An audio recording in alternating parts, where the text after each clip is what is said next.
Good morning, good afternoon, good evening, wherever you happen to be in the world. We're getting our Final Fantasy XIV stream started just a few minutes early today. We are in a position where we can do the level 88 Crafters and Gatherers stories, or level 85 Crafters and Gatherers stories. We did some leveling up offline so we can be ready to do that. So I think that's what we will start with today.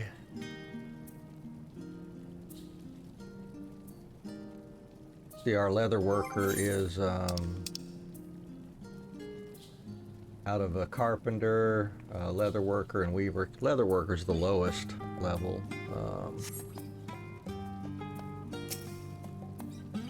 So we'll work on them and let them level up, I guess, if they can. And let us jump straight into the next part of the process. I ask that you would craft another vital part of the star lens. You see, the operation of this particular type of telescope requires highly specialized magic. While I understand the mechanics behind this magic, the sheer volume required far surpasses that at my disposal. Please, might you be so kind as to craft ethereal amplifiers for me? All right, I can do it. There are no words to express how thankful I am, and not only are you assisting me with producing the star lens, but you continue to encourage me every step of the way.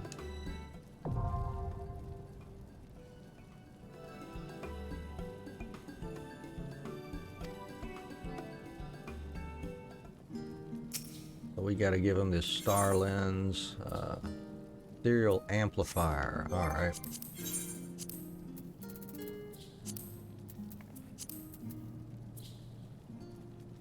And let's see, we're gonna need some red pine lumber. So 30 red pine logs.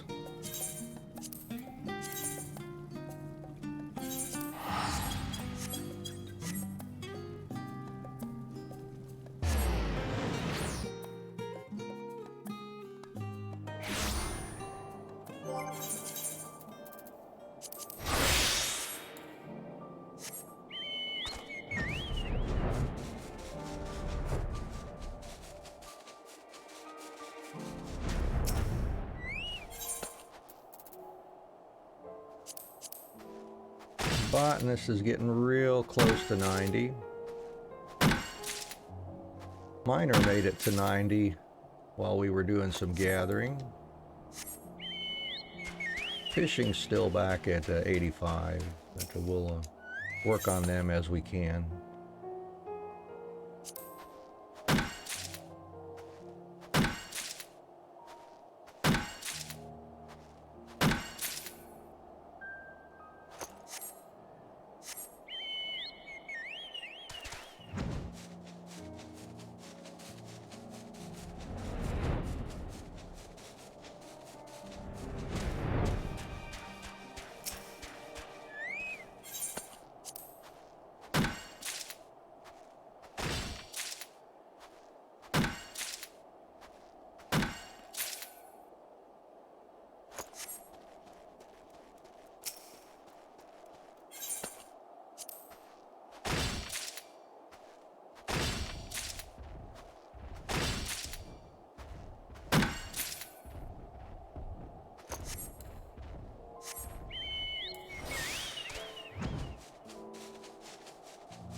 That ought to do for that one.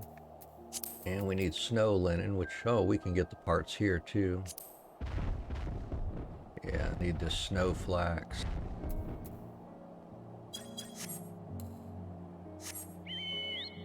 About 30 snow flax.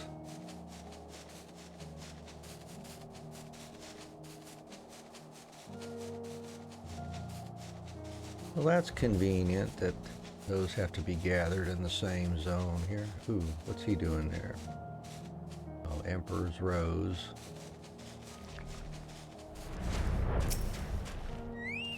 Here we go, Snowflax.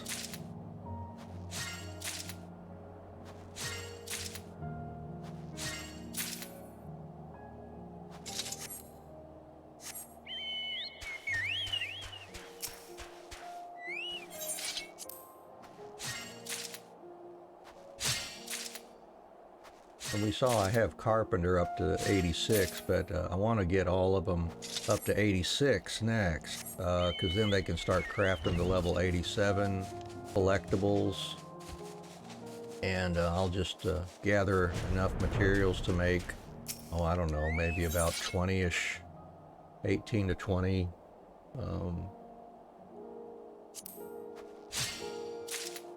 of each class's level 87 collectible. And that ought to push them right up to around 90.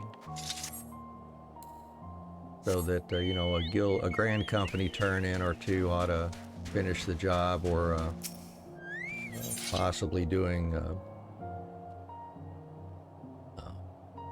some of the other turn-ins that we've got, you know, either Aliapo or whatever. You know, we've got different ways we could level them up at that point if we need to get just a little bit more to get to 90.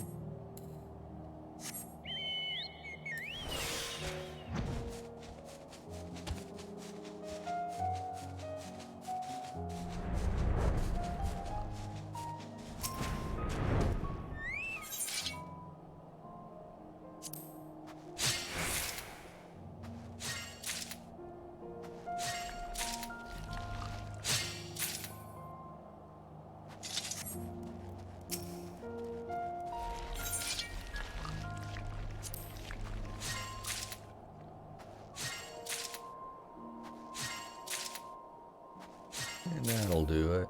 Well, I need to dump some stuff from my inventory. I collected a lot of parts, a lot of materials while I was offline just to get those leveled up. Alright, well I'm going to have to buy us some more Saiga hide, it looks like.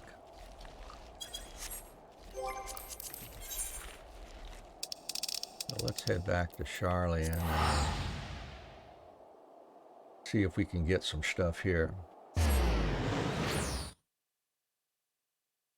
Yeah, Key, welcome. Good to see you. Yeah, I'm just crafting and gathering, working on the stories for Crafters and Gatherers. We're doing the level 85 stories right now.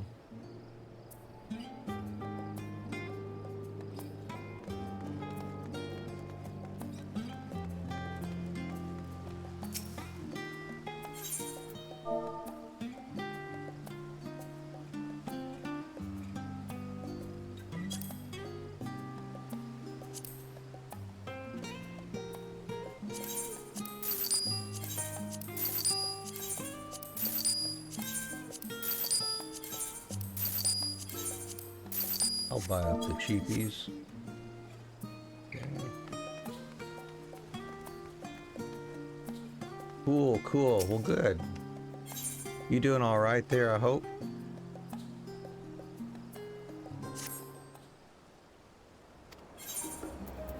See if there's anything I can dump here that I'm not going to need anymore.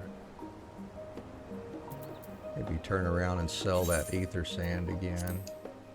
I needed some yesterday.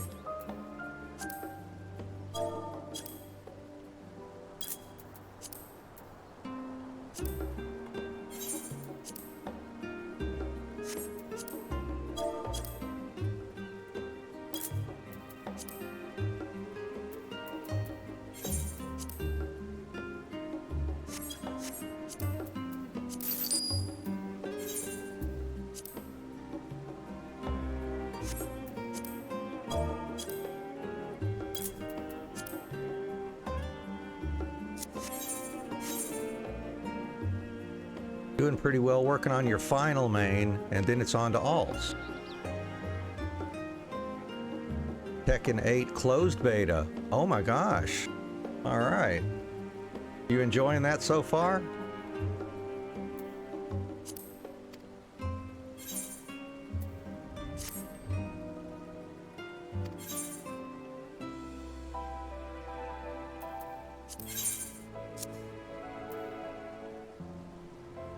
Oh, sweet. Okay. Well, good. And we started a new game yesterday. Well, it's not a new game, but a new game for the stream. We did Radiata Stories. Started that one off yesterday.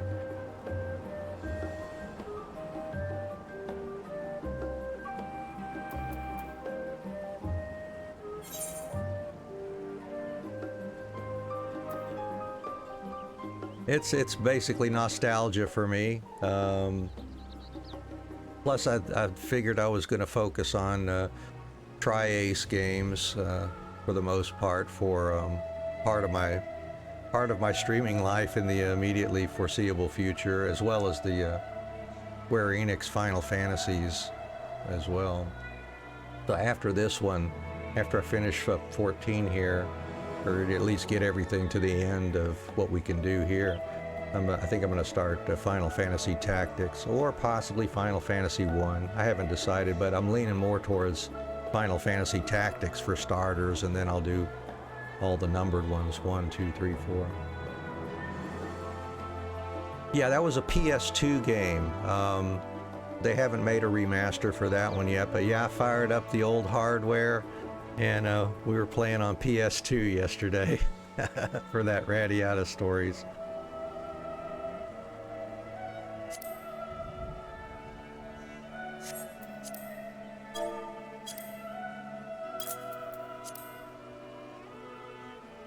Oh, okay. Think he did play that.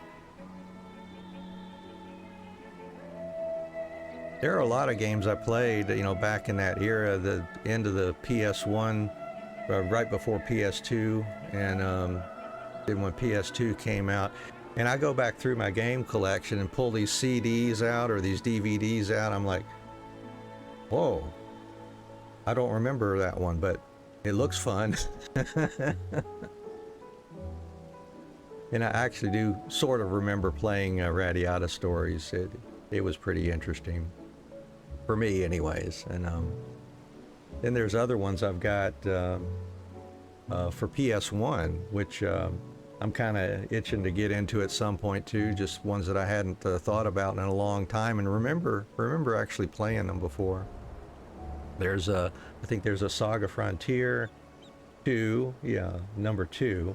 That one I had a good time with, and Threads of Fate was another one.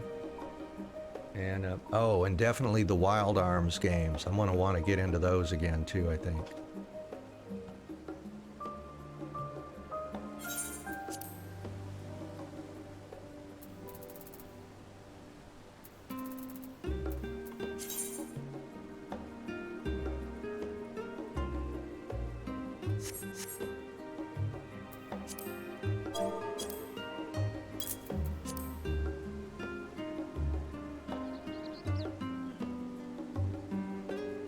Yeah, it took me a while to get used to the Wild Arms games because I was so used to playing this turn-based Final Fantasy and RPGs and stuff like that. And I don't know, there was just something strange about playing. It depends on which one too. The different Wild Arms games, they kind of behaved a little bit differently as you went through those, from what I recall. But I really enjoyed them though once I got into them, and just how vast the worlds were and everything you could do. I remember one thing about what was it? You use items in a strange way to learn new abilities or something like that, and I thought that was kind of cool.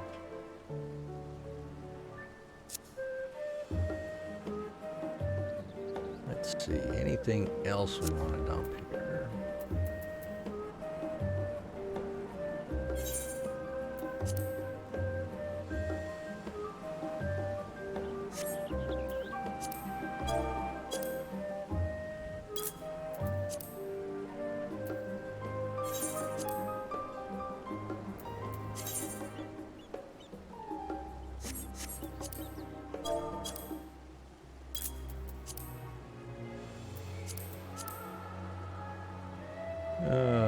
be enough for us to have enough room to make our stuff here, I guess.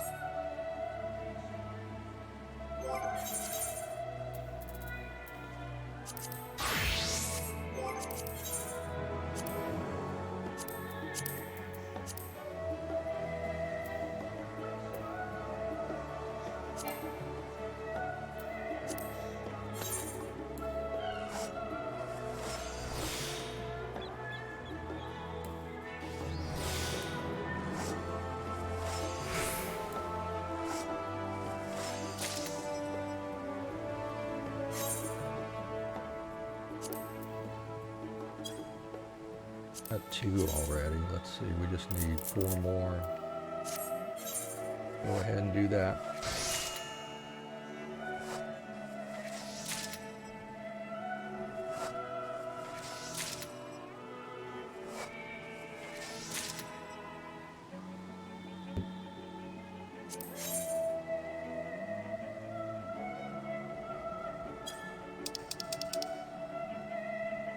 Piece of snow linen, red pine lumber.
Alright, let's see, I think my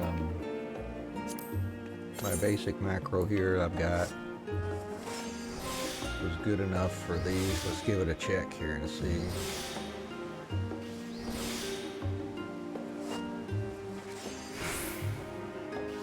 Oh yeah, that should be fine.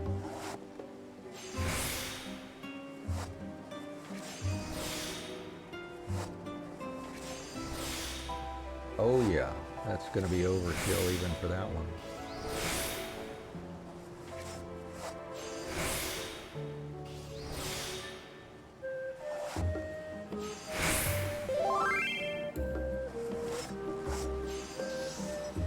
Cool. All right, well we will crank out 6 of those then.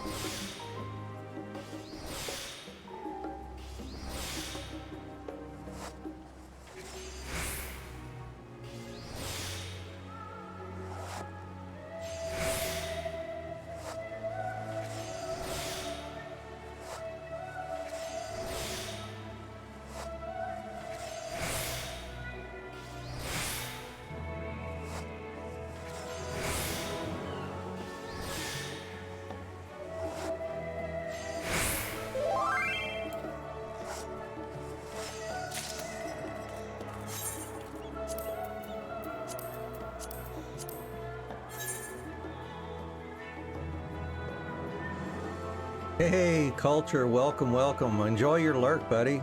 Thanks for coming in and checking us out.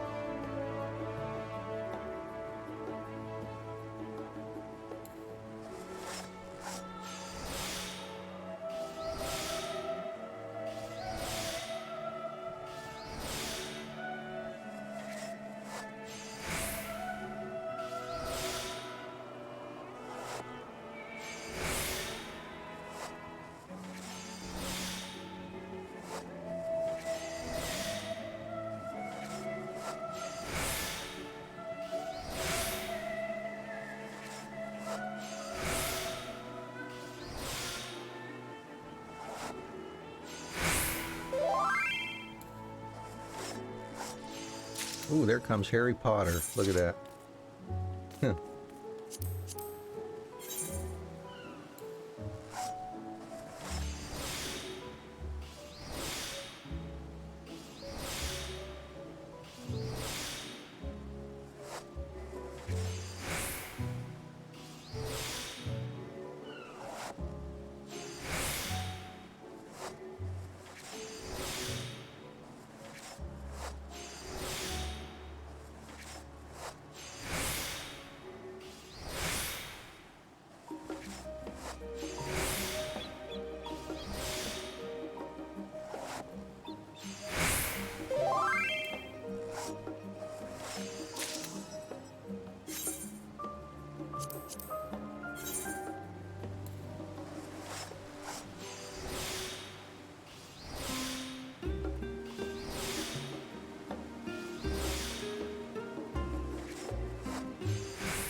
And that's 6 of those. Good, good, good. All right, let's go turn those in and complete the level 85 story for that one.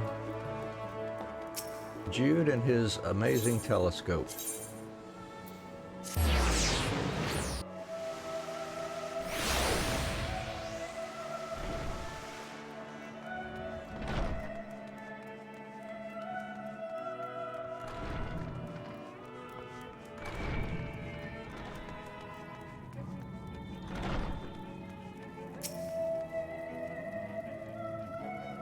With the ethereal amplifiers, I should finally be able to channel enough magic to operate our star lens.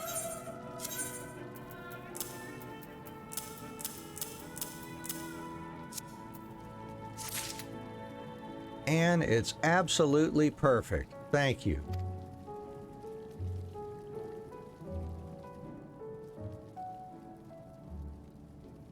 I've just finished looking over the last delivery. We are so close to having all the parts necessary to begin assembly. And here comes Jeremiah and his friends. Jude, today must be your lucky day. The ever-busy Jeremiah has decided to grace you with his presence.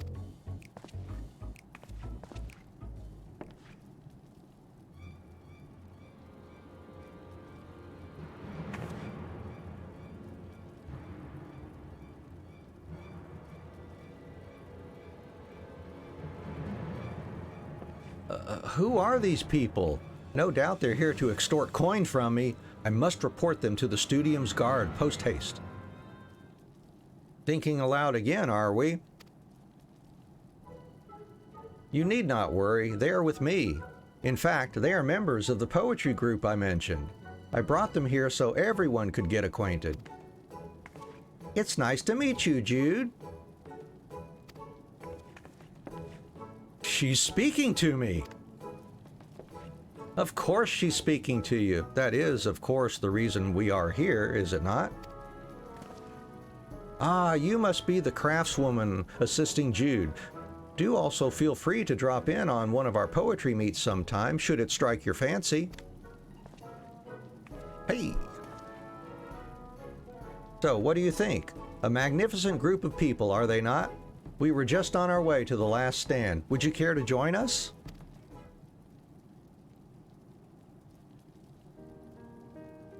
Steady now. Jeremiah is trying to help you. He knows you have no friends and is attempting to coax you out of your shell. You really should be thankful. Truly.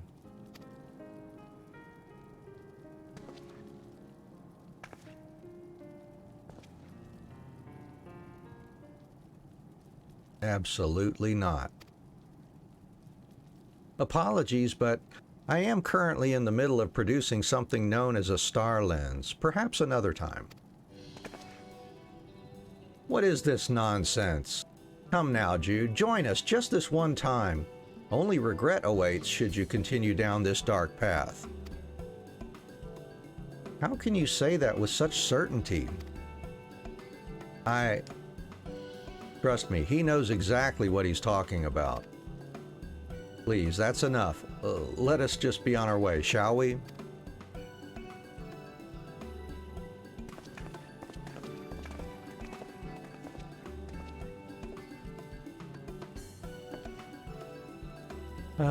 Having to meet new people is quite draining. I must say, however, I'm rather proud of myself. Normally, I would have been so nervous, even the thought of speaking would cause me to lose consciousness. I must be growing. You did well.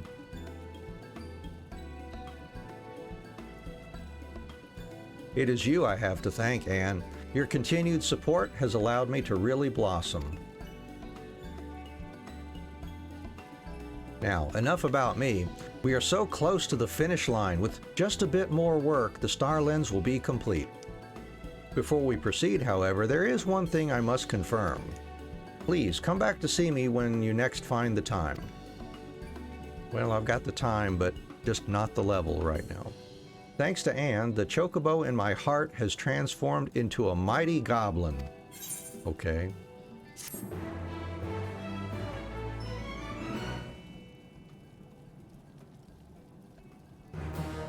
I am now a good-natured individual. Awesome.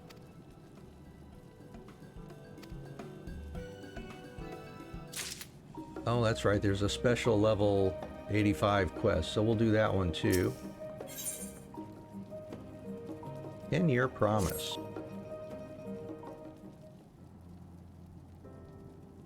Last we met, I mentioned there was something I needed to confirm before proceeding. This something concerned Jeremiah. Since joining the Studium, I have not had the chance to have a proper discussion with him.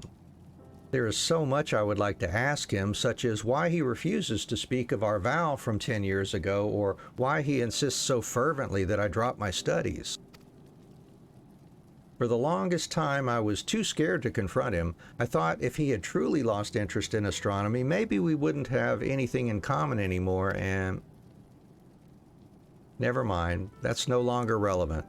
Thanks to you and our star lens journey, I've become confident enough to face my fears head on.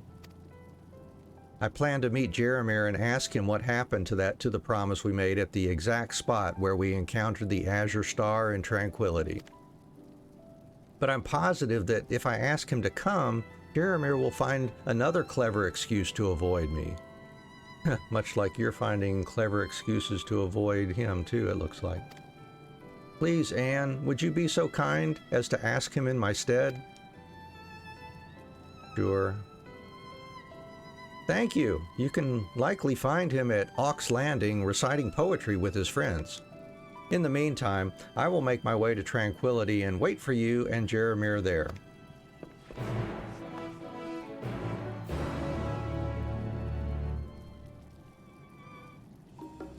All right, let's go find Jeremiah.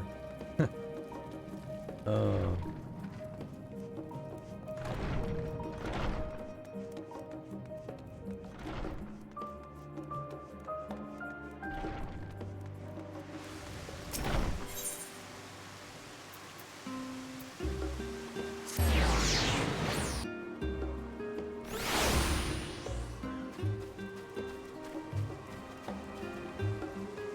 Hello, cocksure student.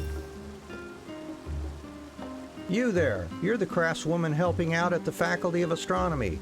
I take it you're not here to recite poetry? I'm here to find Jeremiah. You're looking for Jeremiah? Sure, I can point you in his direction, but you have to do something for me first. You see, there is this girl. She spurned my advances a few days ago. I can see you are also flabbergasted to learn she rejected a dashing young man such as myself. So what do you need me to do? Aren't we snappy? Well, I know just the thing that will elevate me from simply charming to outstanding. A set of classy writing utensils. I want you to craft them for me. I will, of course, see that you are furnished with everything you need. After all, such consideration is the defining quality of a gentleman. Sure, okay. Just ask this boy right next to me for materials. He still owes me a rather large sum of gold and will see that all your expenses are covered. Let's hurry and get this over with. I cannot stand being indebted to him for a moment longer. All right, well, let's make some writing utensils then. It's the same as the last craft. Oh, that'll be easy then. Should be.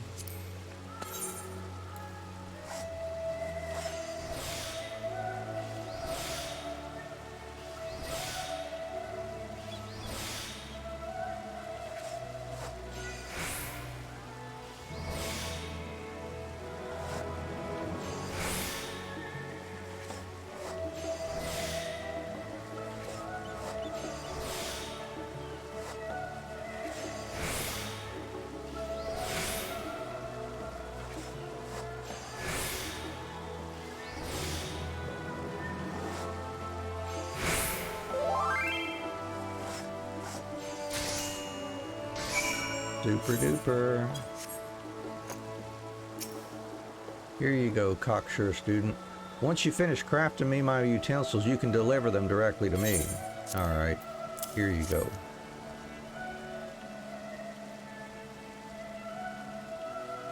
Excellent! With this exquisite set, I will no doubt be able to produce poetry beyond that of the average club member. She will have no choice but rethink her foolish decision. Ah, right, you wanted to know where Jeremiah is. You can find him at Scholar's Harbor right about this time. A real wet blanket this one is, if you ask me. No need to say that. He's only just joined and has yet to settle in is all. What faculty did he transfer over from again? He is certainly not going to be happy if I told you. You're going to have to ask someone else. Sounds to me like he's harboring a few secrets then. Yes, the utensils you crafted are superb. Rather than dallying about admiring your handiwork, however, you'd best hurry to Scholar's Harbor if you want to catch Jeremiah. All right, well, we will do that then.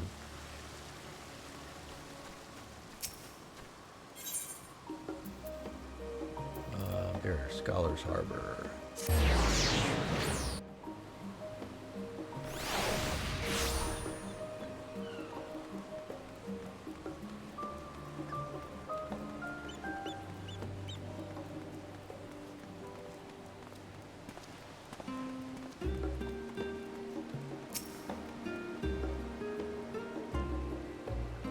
Oh, it's you, the craftswoman working with Jude. What can I do for you?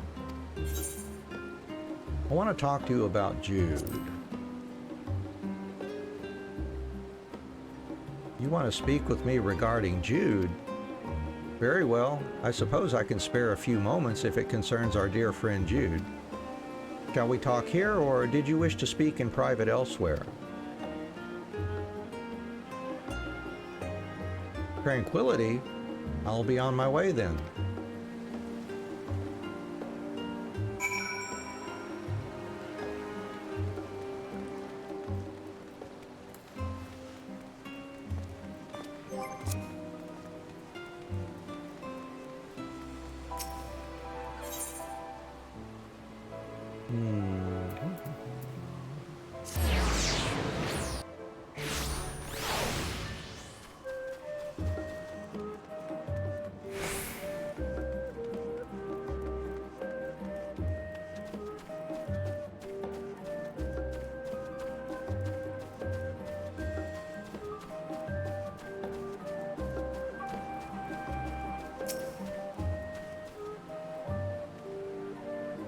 So, what exactly did you wish to speak with me about?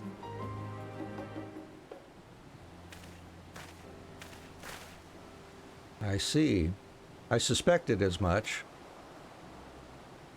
Of course I should have known you'd be suspicious. You have always been 2 steps ahead of me. Even so, you still came, and I have words for you that have been left unsaid for far too long. Jeremiah, why did you quit the Faculty of Astronomy? So you know I once presided there. It would be odd if I didn't. Surely even you knew you wouldn't be able to feign ignorance for long. I ask you again, why did you quit the Faculty of Astronomy? 10 years ago, we made a vow at this very spot. We swore together we'd search for and find the Azure Star together. Why would you renege on our promise now? Have you come to hate astronomy? Me? Hate astronomy? Please do not be so silly. Finding that star meant the world to me. You will also be forced to face the truth one day, just as I have. Allow me to warn you before it's too late.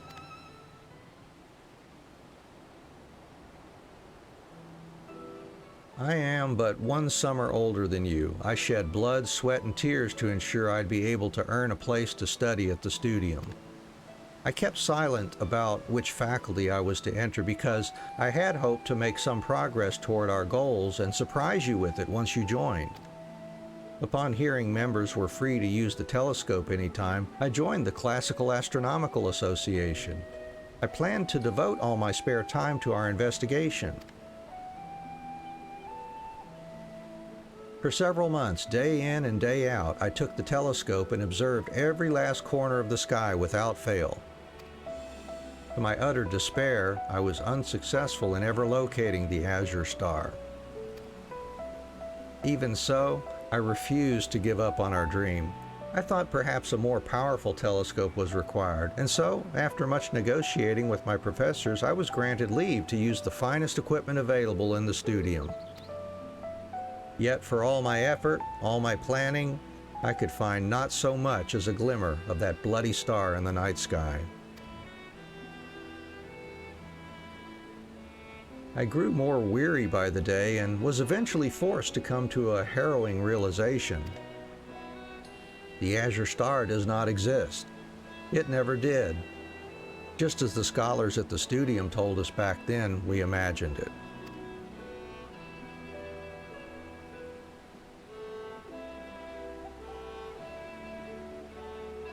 The Azure Star doesn't exist? If in fact what you say is true, then why not tell me sooner? Same as me, finding that star meant everything to you. How could I possibly tell you that?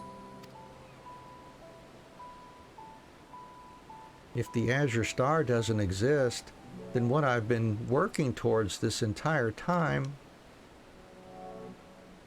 I understand your feelings better than you know. Forgetting about it will take time, but it can be done.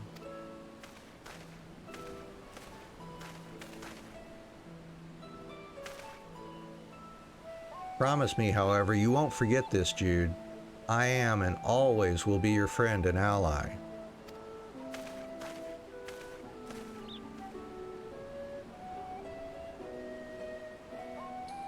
My life, without the Azure Star giving me direction and purpose, is meaningless. What am I to do? What do you want to do?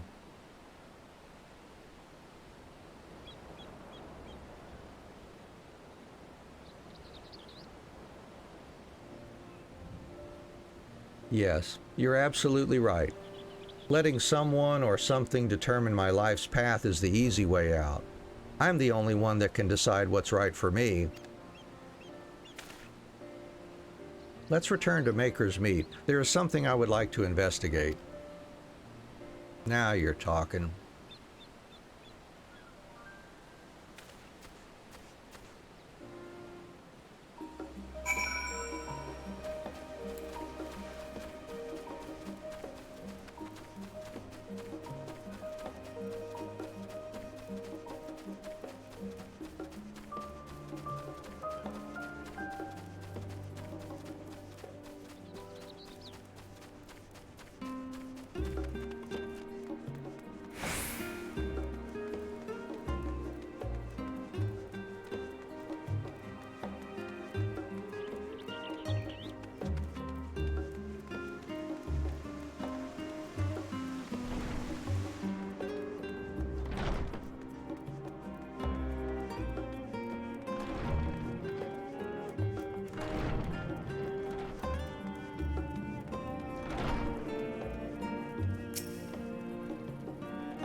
If even Jeremir was unable to find it, there is a good chance the Azure Star truly does not exist.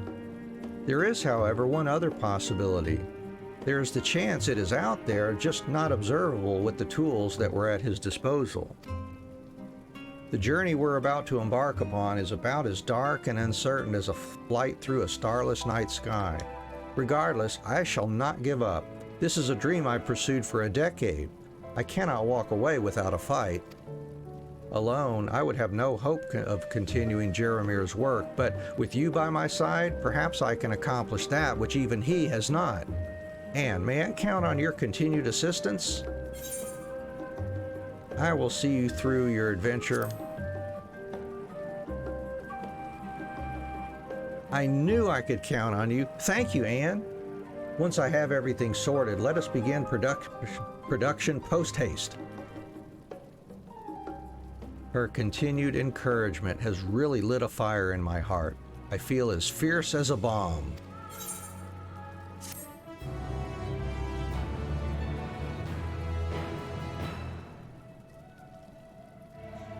And the next quest will be at level 88. There we go. That pushed Leatherworker to 86. That's good. Learned Heart and Soul. And we got Groundwork Mastery. Cool. All right, next, let's see. We could do the Blacksmith, Armor, and Goldsmith. Guess I'll do Blacksmith here. Down here at the far end.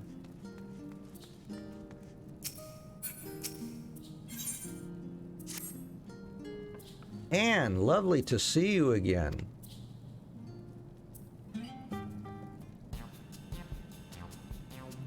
I do hope you've been looking after yourself.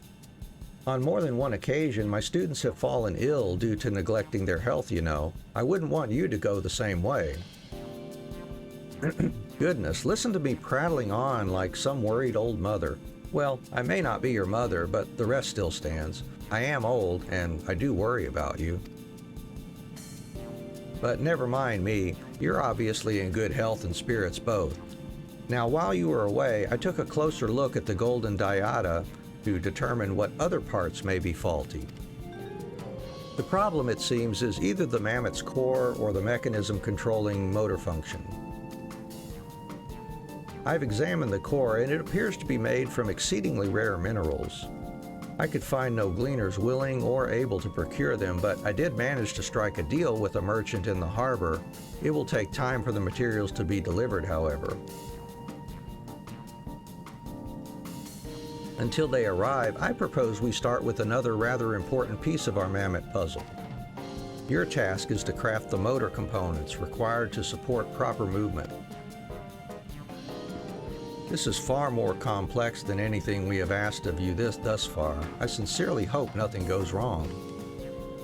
There has been so much to worry over of late, I fear there is insufficient time in the day to consider it all.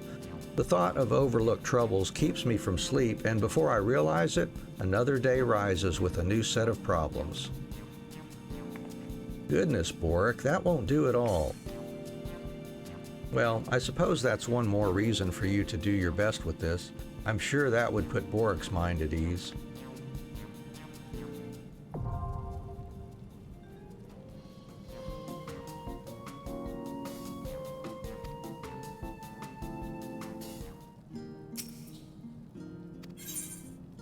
And gold motor component.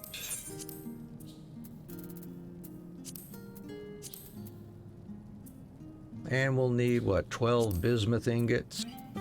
So we better get... Oh, we got enough bismuth for that, I guess. I'm going to need a bunch more when I'm leveling up to 90, but we'll get that then, I guess. And what else here? And Phrygian gold ingot. I will need at least 30 Phrygian gold ores, so let's go grab some more of that.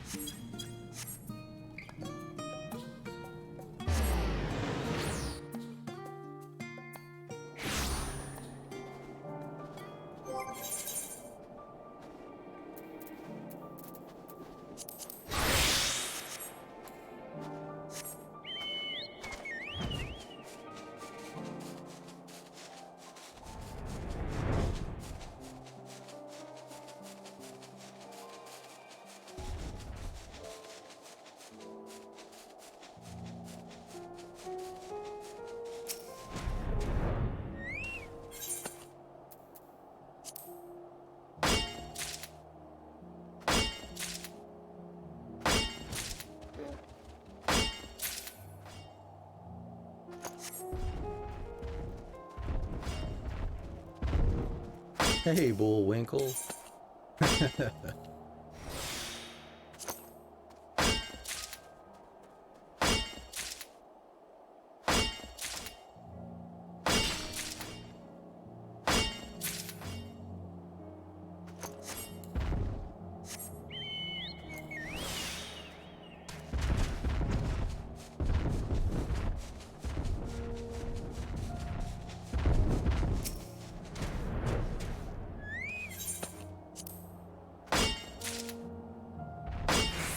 And that ought to be enough. Ooh, we got some spirit bond. Let's see.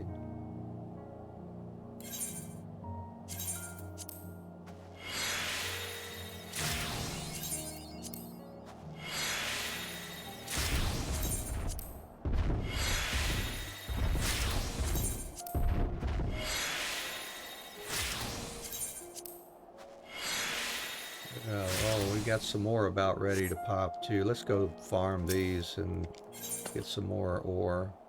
Or do we need more Eblin alumin maybe? Yeah, let's get some more of that. There we go. That'll complete the other spirit bonds we've got going on here.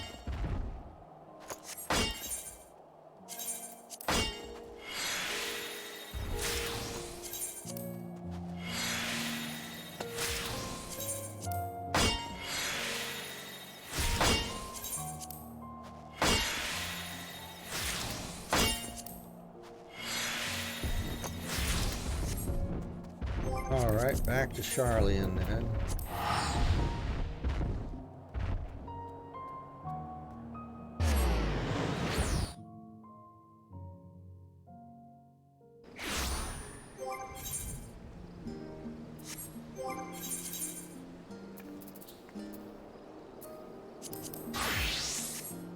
Yeah, were we getting experience for making those? I'll do that with armor if we are.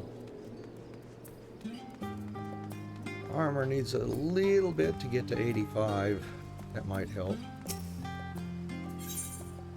And let's see, we need to sell some of those materials. Ooh, we got some gold from something. 722. Woohoo! Alright, let's see. How much for those?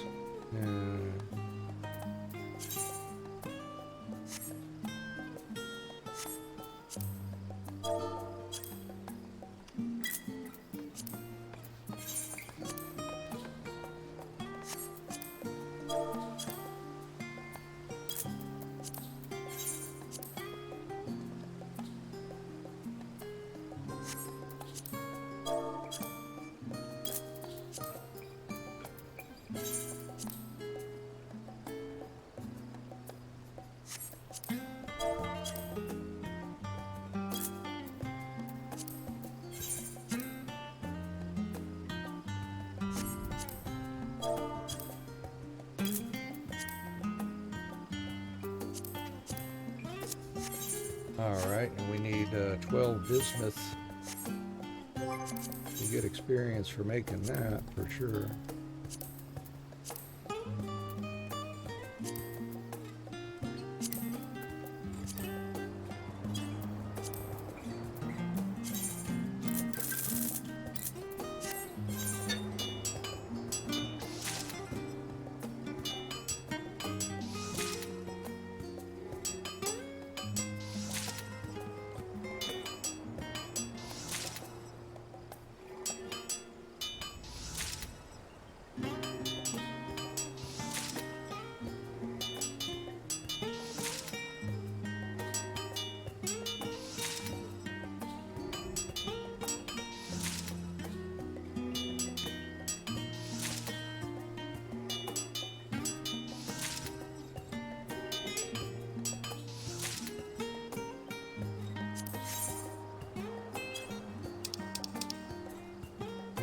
Phrygian gold, that's probably goldsmith, isn't it?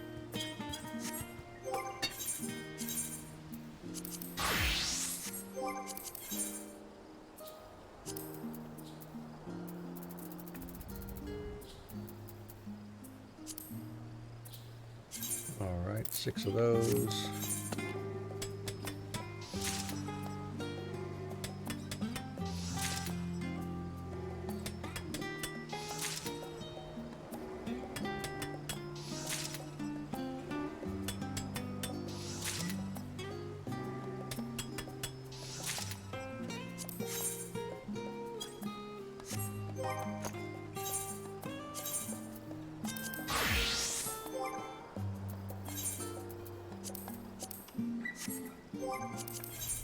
Alright, let's try one of these and see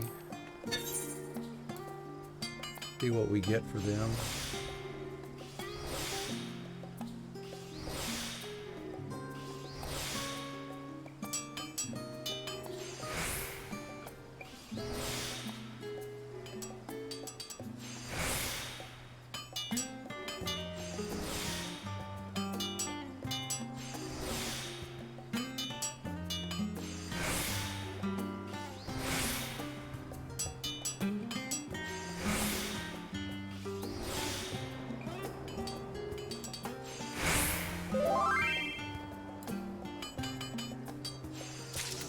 Oh, good. Yeah, we do get experience for that. Good, good, good.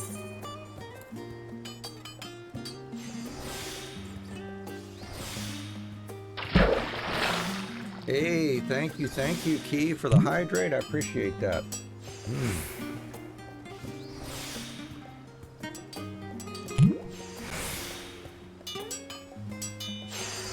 Ah, yummy water. And I needed it. Yeah, there's something there. The automation I've got there caused that camera to zoom in. Interesting. Yeah, I don't know what the interaction is. Some of my hotkeys on Final Fantasy, I guess, are interfering with, or being triggered by some of the keybinds I've got, maybe. I thought I had looked through all the Final Fantasy hotkeys and keybinds and made sure I didn't duplicate anything, but I guess I haven't. Anywho, let's see. Oh yeah, we get these, craft these 6 with armor. We should definitely be into 85 here, I think. Keybinds on your new mouse. Ah.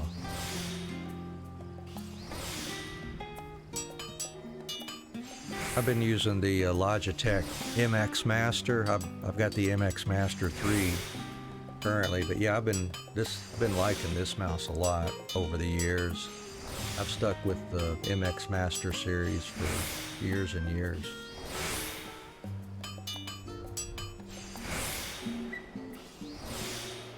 The G600, yeah.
And one more.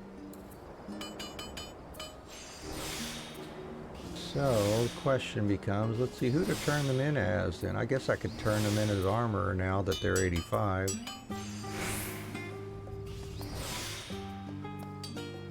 I'll have to do some more leveling up offline, I guess, to get everybody to 86 and beyond.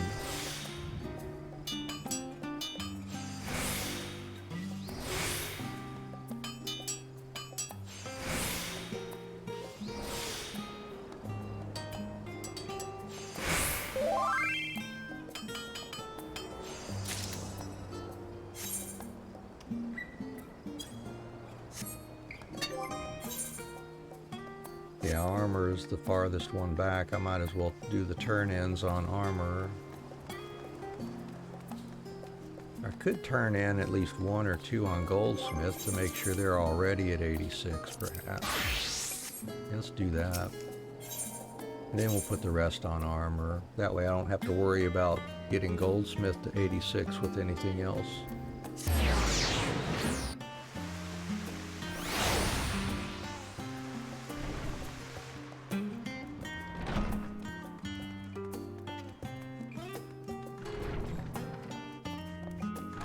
Well, depending on how much progress I make offline today on gathering and leveling, tomorrow's stream may be purely gathering and crafting, leveling up, and stuff like that. Let's see how much that does. Need one more, I think.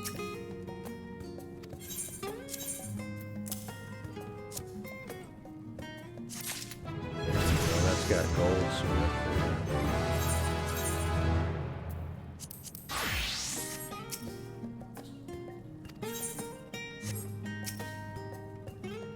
Yeah, let me know when you have finished. I fear poor Boric will struggle to sleep until the matter of this relic is resolved.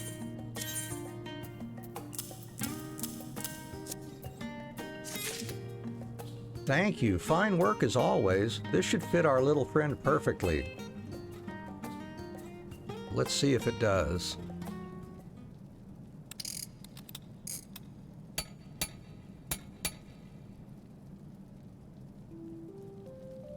She's looking a lot better with that new part in place. We've still no replacement for her core, but let us see if she is at least capable of rudimentary functions.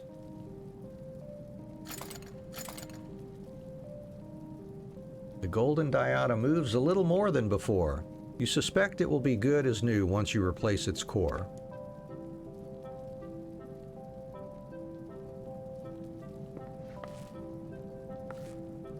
Yay! We're making progress. It may be slow, but we're definitely heading in the right direction. All that remains is to fashion a new core. Right. And we can do it. I thought I told you to cease this ridiculous work of yours. To think, the Studium's resources are being wasted on such nonsense while my efforts to decipher ancient languages go largely ignored. I sense jealousy here. You there, clumsy assistant. How have you not yet convinced her to stop this blunder of a project? You should understand better than anyone her colleagues' misgivings for this outlandish behavior.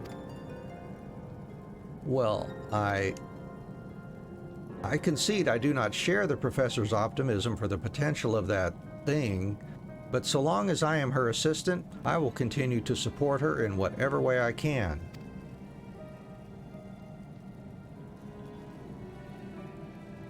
Word has it, Chi Aliapo thinks rather highly of you.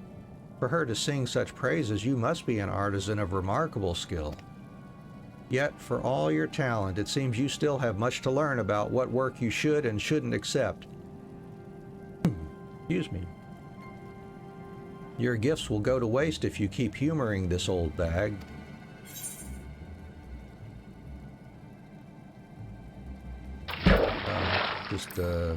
No words. Ah, thank you, Legend, for the hydrate. I appreciate that. It's about time, isn't it?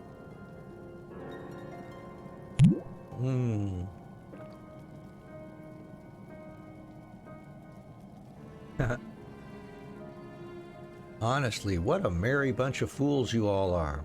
Do not think you can continue wasting Studium resources forever.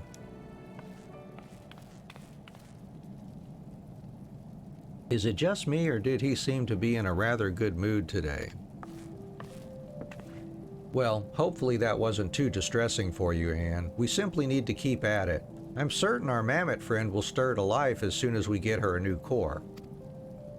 As always, your help will be indispensable.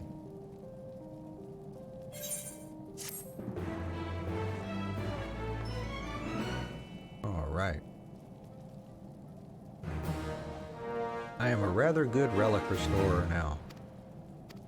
Now we've got the special quest here. And let's see, we should do it as a blacksmith, I guess. Looks like.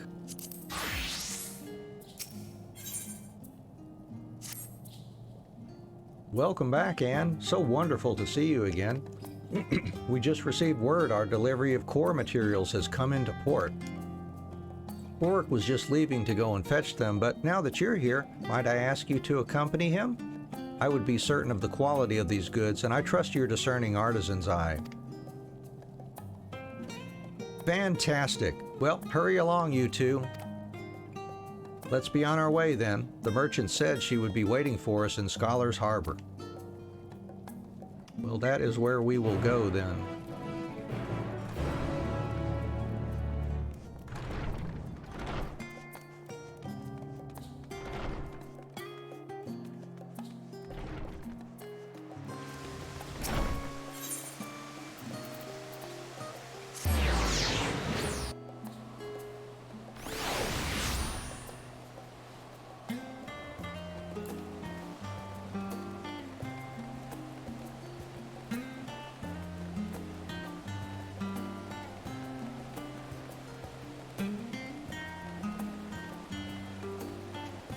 Hello, merchant. Hello, hello. How are you this fine day? You're both from the Studium, yes? Why, yes, we are actually. We've been sent by Professor Rurusha for... Ah, so you'd be here for the minerals then. Have a gander at them and let me know if they meet with your approval.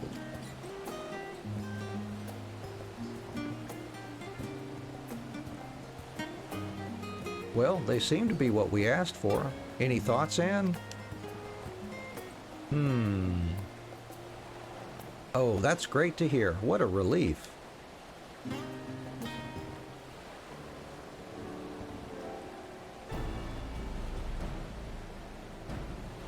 Pleasure doing business with you.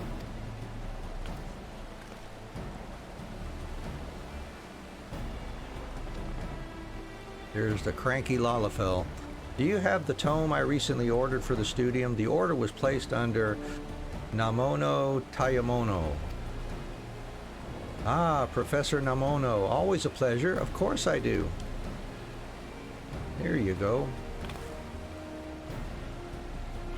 Here it is. I hope it's to your liking. Yes, this is indeed what I requested you acquire, though I must say its contents appear to be somewhat lacking. Dearie me, do you wish to return it then? No, no, you did your job and deserve to be compensated accordingly.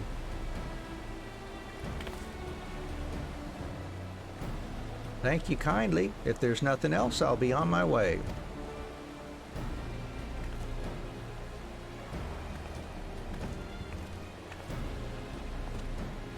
Here, perhaps with this you will learn something about what constitutes worthwhile research.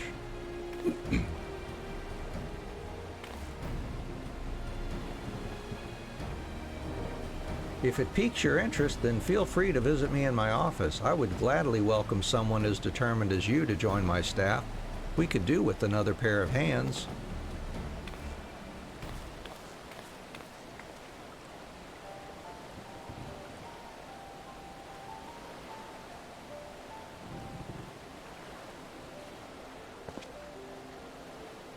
A compendium of linguistic research. I fear its contents are beyond me.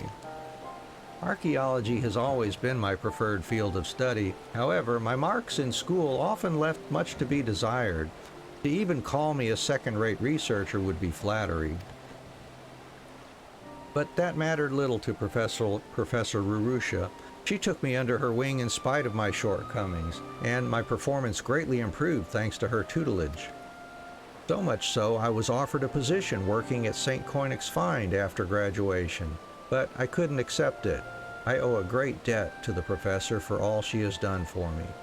So long as she has need, I will remain at her side. Alas, I don't feel I've been much help to her of late. Perhaps it would be for the best if I took on a few odd jobs for Professor Namono. At least then I would be contributing to the field in some way, however insignificant it may be.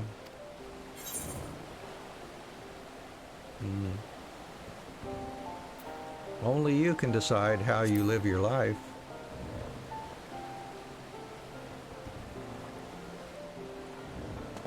You are right. This is not a decision to be made lightly. Apologies for my jabbering. You did not come all this way to hear my lamentations. Come, let us return to the professor.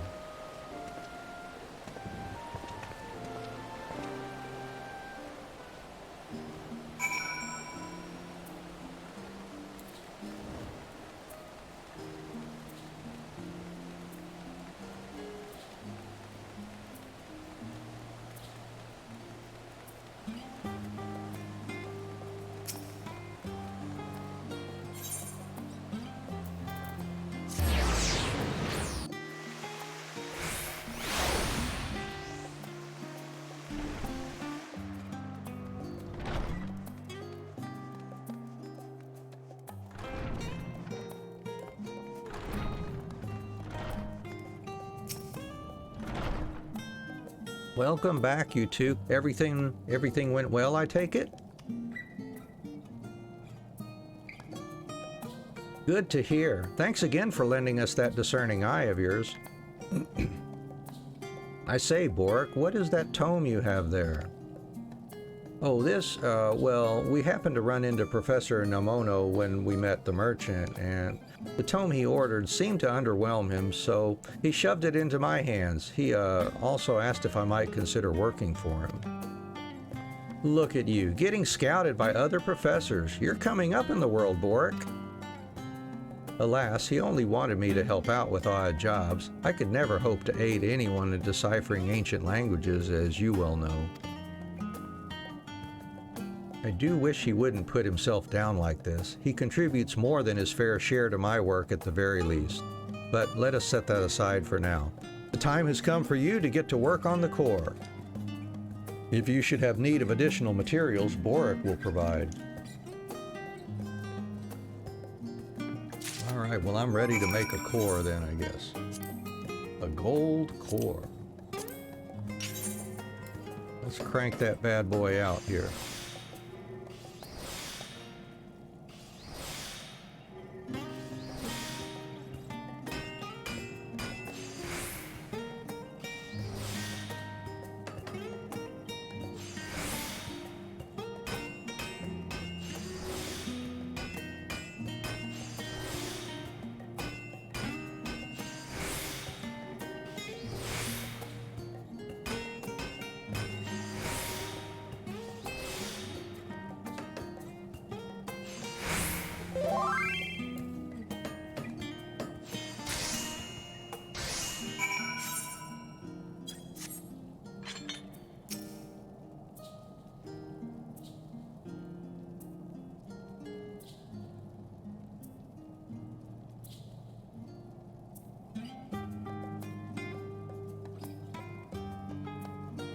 We're so close. Let me know once you've finished making the core.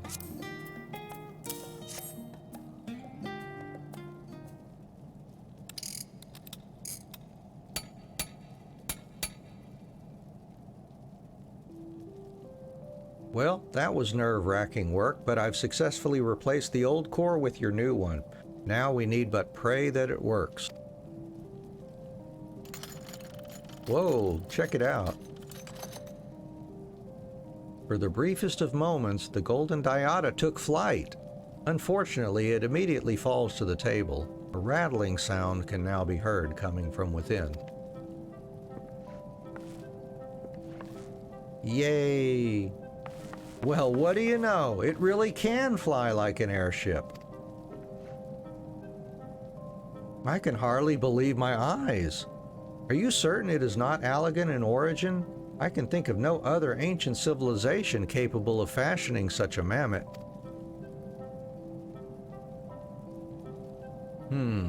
Strange, though, that it continues to function poorly despite replacing all its parts, which leaves us with what is now essentially a prohibitively expensive ornament. I'll grant you our results thus far are somewhat less than satisfactory, but this is not cause for panic. Archaeology is at its most interesting when you come up against a hurdle like this. Don't you just love being challenged to solve a good mystery? Well, only time will tell if the golden diada is truly a mammoth or simply someone's old plaything, but I could never forgive myself were I to move on to another project without first uncovering all our friends' secrets. Just think back to the state we found it in, and yet it's now capable of flight, for goodness sake. We've made incredible progress. That said, the rattling noise just now does have me worried. Perhaps I made a mistake somewhere when inserting the new parts. We'll need to dismantle it once more and see if we can't deduce what went wrong. Until then, I bid you get some rest. I will let you know the very moment we have finished.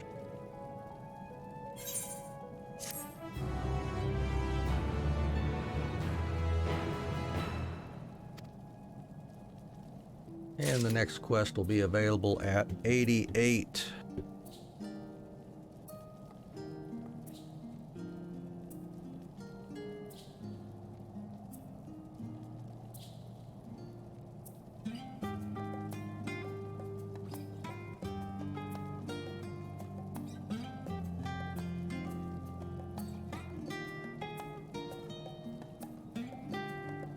Alright, next is Culinarian and Alchemist.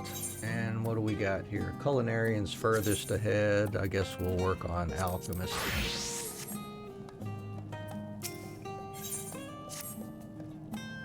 I think I have it, Anne. A method to infuse the panel loaf with a more alluring aroma. Oh, do tell. The key is to blend a more fragrant oil into the dough, which will not only lend our bread a lovely scent, but also improve its savory flavor. Oils and fats need to be kept to the absolute minimum, of course, so we'll need a variety that provides the greatest effect for the smallest amount. I have a basic idea of how a low-fat aromatic substance might be achieved, but oil require your help with the advanced process involved to make it. Oh, yeah, that was kind of a terrible one.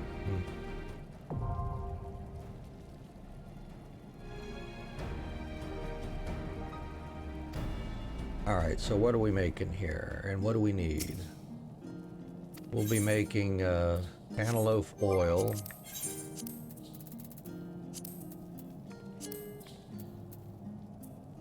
So Perea oil and grade 5 mined alakaz. For the Perea oil, we've got 2 already. Alright, so we need to make 24 of those. We make 3 each time, so we got to do that 8 times, which means at least 48 Perea leaves. But we've already got 2 oils. Let's see. Alright, let me get my thinking straight here. We've got 2 oils. We need 4 for each one. We need a total of 24, so we need a total of 22. Which means we got to craft it 8 times anyways, because 7's only going to be 21. Alright. So 8 times 6, at least 48 Perea leaves. Alright. 48.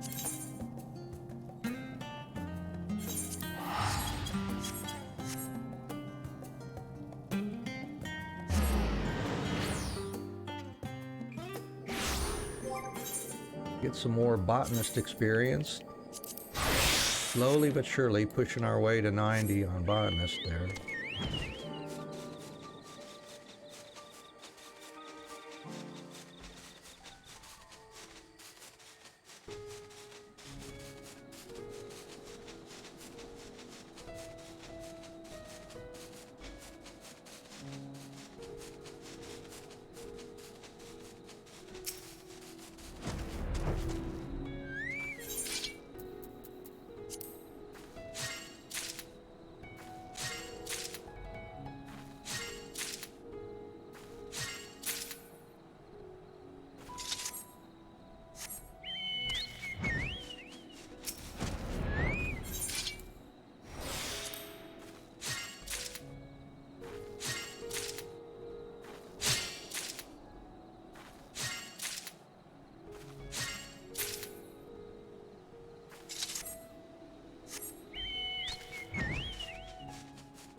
Yeah, see what we need for that mind Alicast next.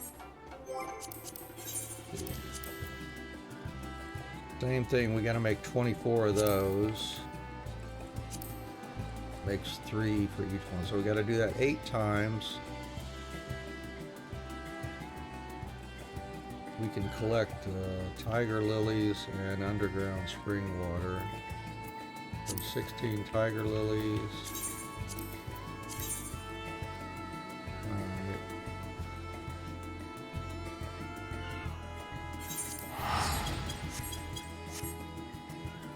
The underground spring water's in that zone too.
How about that? 16.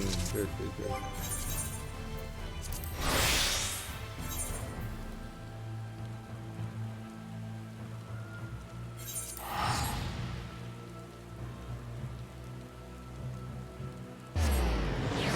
16 underground spring waters, I believe.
Go. Should be enough. Plenty, plenty, plenty. Alright, let's see. And we gotta buy the Lunatender blossoms. We got 4. Just need 4 more, I guess. 4 more Lunatender blossoms.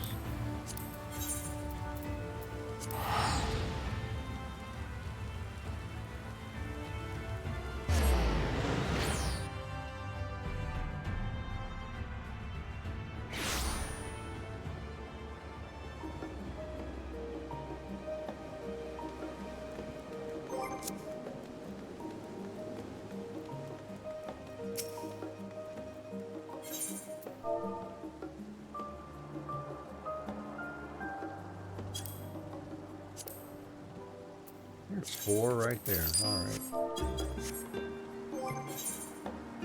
Alright, alchemist.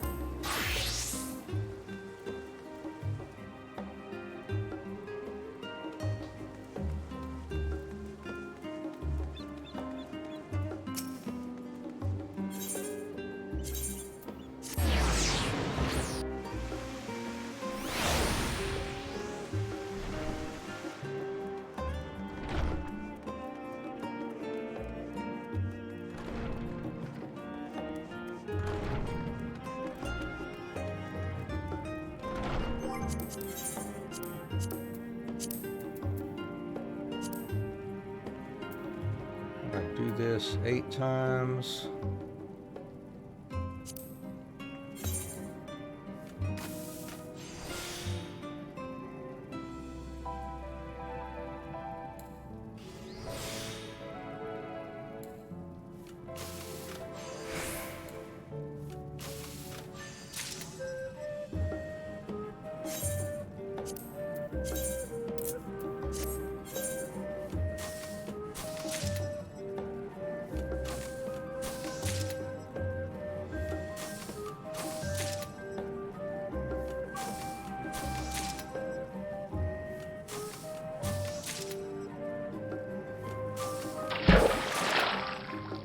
All right, another hydrate. Thank you so much for that. Let's get some more yummy water here.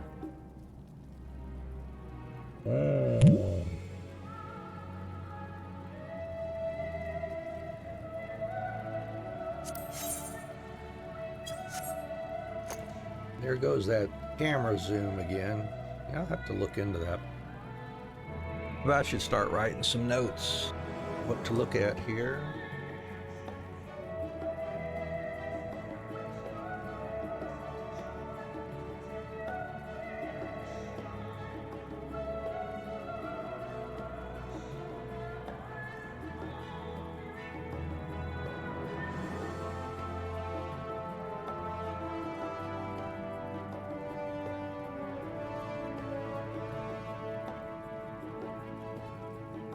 Alrighty, here we go. Yeah, I'll have to take some time one of these days here and check this stuff out. Alright, culinarian now can make the oil.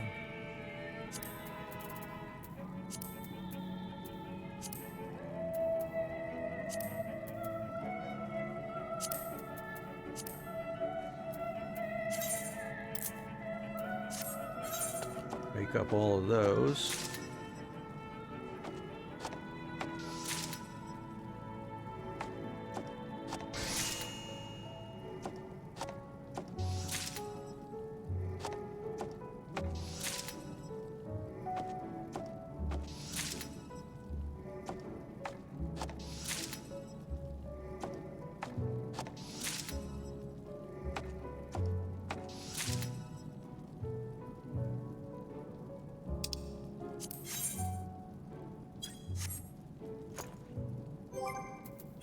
Good deal. Got those made. Let's let Alchemist crank out the 6 that we need here.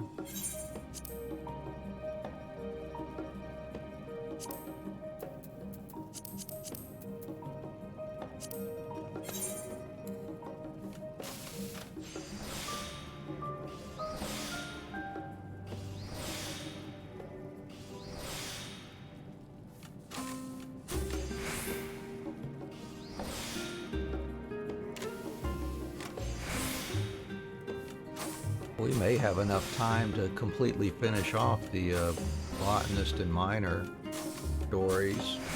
The miner's already at 90, so they can certainly serve to finish off everything up through level 90.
And last one.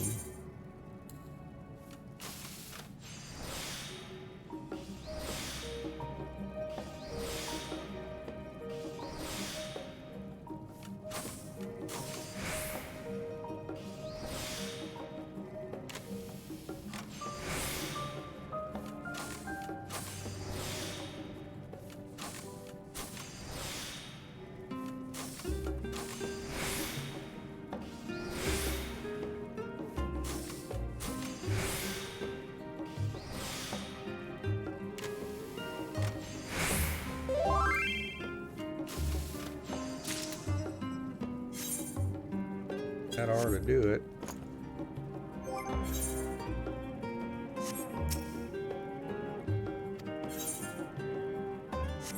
What's she saying?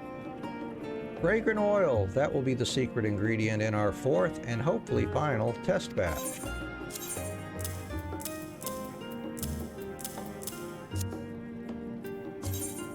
Oh, I can't carry any more scripts. All right, let's see. So, if I'm going to make some space for more books, 1, 2, 3, 4, 5. All right, let's sell some stuff here.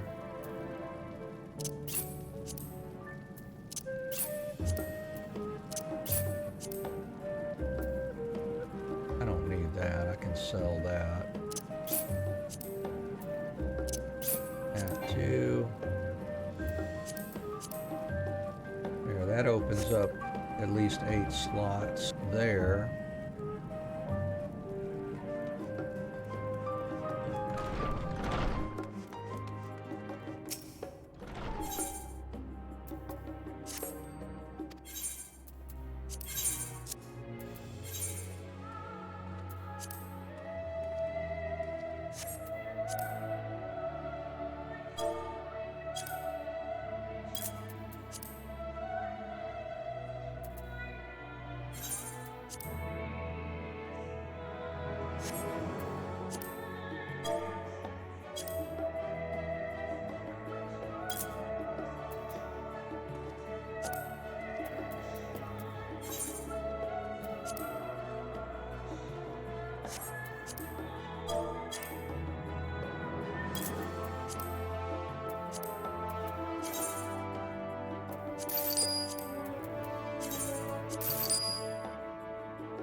All right.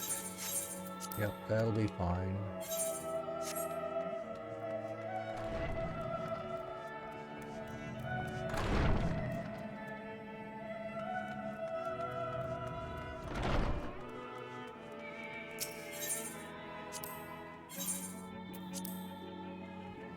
Master recipes, and we got the final ones there. Let's see. We can buy a couple of these. Oh, well. There we go.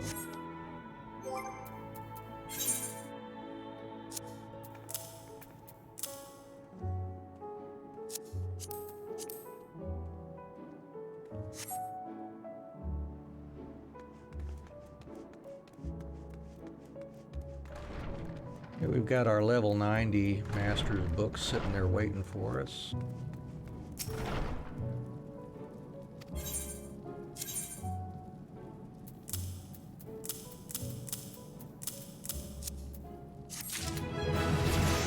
Oh good, that gets him to 86.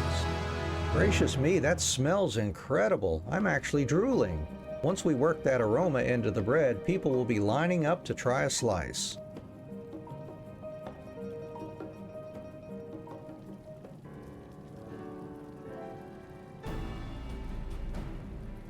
We've done it, Anne. The aromatic temptation of our fourth batch has proven irresistible. Last Stand patrons have even started placing orders for us to bake more. And in a happy coincidence, the new oil also served to plump up our loaf until it resembles a small, scrumptious cloud. I even measured the fat content just in case, and we are well within the accepted parameters. Surely now we've achieved true bakery perfection. I suppose there's only one way to find out. Let's head over to the cafe and ask for Master Dickon's verdict.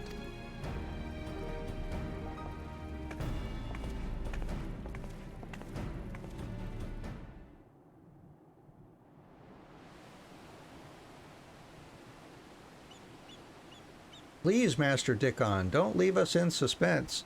Dick on, dick off, dick on, dick off, the dicker.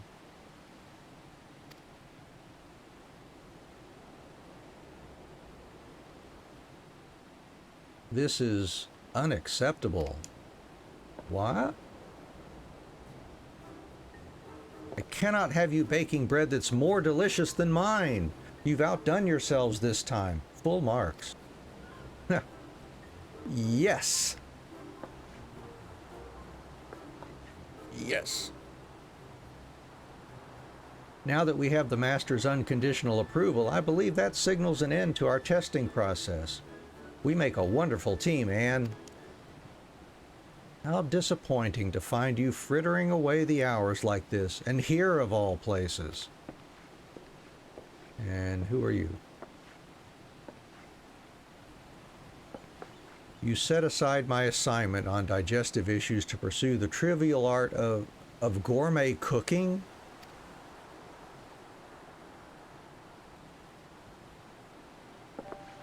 I'll not deny it. That is exactly what I've been doing. And let me tell you why. The problem with Panaloaf was never a difficulty with digestion. It was the awful taste that was making people feel ill. Lest you believe our efforts in vain, then I ask that you try a sample of our 4th test batch.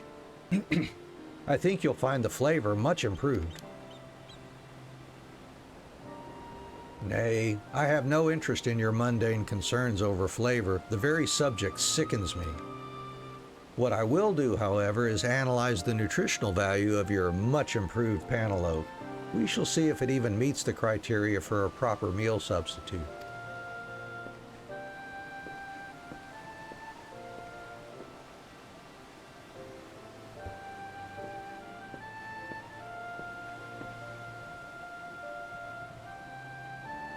I must inform you that your 4th test batch is a failure.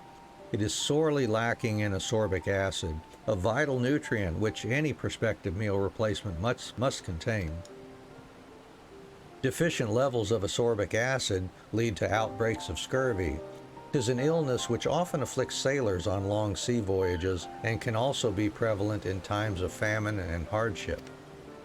Citrus fruits are an effective measure to combat scurvy, but one cannot always rely on a fresh supply of oranges or lemons. As such, the perfect meal of choice is one which readily fulfills that role. I have already succeeded in adding this nutrient to my original Panaloaf and am prepared to make my submission to the forum. But the acid, how did you... You expect me to reveal my techniques to one who so blatantly disregarded my instructions? I am sorry, Miss de Broy, but you are hereby relieved from your current duty. So be it. I will perfect our version of Panaloaf without your assistance and submit the recipe as a contender to your own. A contest, then. And may the best bread win. However, in the event that your recipe fails to garner the forum's favor, I will see you disciplined for the misuse of research funding. Your punishment will be expulsion from my research facility. Nay, from the Studium itself.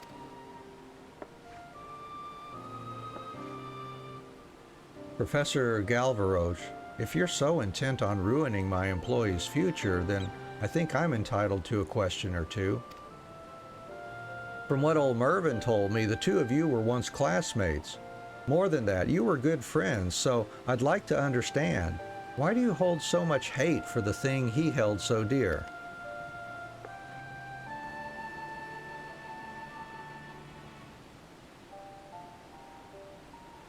Mervyn was an exceptional student, but he threw away his academic career for the love of a well-made meal. This cafe he built, the incessant taste testing, not more than excuses to indulge in course after course of gourmet food and drink. 'Twas reckless pursuit of that passion which sent him to an early grave. Your fine dining is a curse. It befuddled the mind of a brilliant young man, slew him as surely as any slow-acting poison. Now, if you have nothing further to say, I must return to my research. Swift, sure, efficient.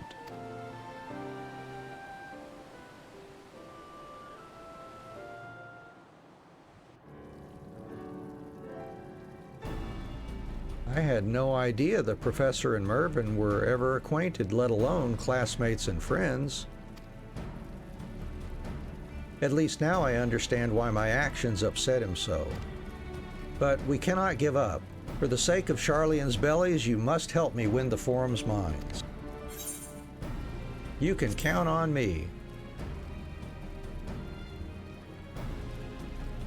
Thank you, Anne. I shall figure out this issue with the sorbic acid, and then we can start on test batch number 5. Although, I think it's time we had a proper name for our panel oaf. I nominate Mervyn Bread in honor of the Last Stand's founder. Let's get the oven heated up and show the professor what we and our loaves are made of. Sounds like a plan.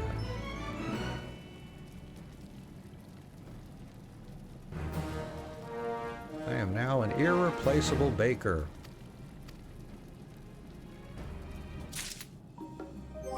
And we can do the next one as culinarian, I guess. Do the special quest here. As Professor Galvaroche so eagerly pointed out, our Mervyn bread cannot be considered a perfect meal until we load it with a sufficient quantity of ascorbic acid. The problem is, all the citrus fruit varieties grown in Labyrinthus have distressingly low values of this key nutrient. They say it has something to do with how the false sun cannot entirely replace the effects of natural sunlight. Makes sense. Thus, for our purposes, we are unlikely to improve the Mervyn bread's levels of ascorbic acid simply by adding a Labyrinthus orange or two to the list of ingredients. And yet, the professor claimed to have managed the feat. Question is, how? Maybe he synthesized the acid himself? Guess that's possible. Yes, it's entirely possible. He may have manufactured the nutrient using elements extracted from readily available Labyrinthus produce. The process he employed, however, is a mystery. It would take me months to research a manufacturing method from scratch, but we cannot allow the professor to submit his panel oaf unopposed. We need to consult with another expert on the field.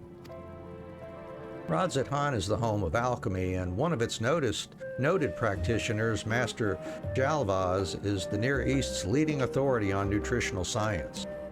I've never had the pleasure myself, but perhaps he will assent to an audience if we show up on his doorstep. The new aetherite allows us to travel to Thavnair directly, so that should save us some time. Let us be swift and sure. We might have to work on efficient.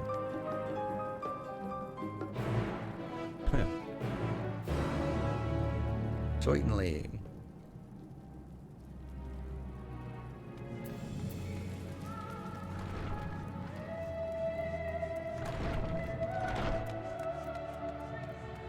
Oh, I just need to teleport over to Yedlamad. All right, well, let's get over there and see what we find out, anyways.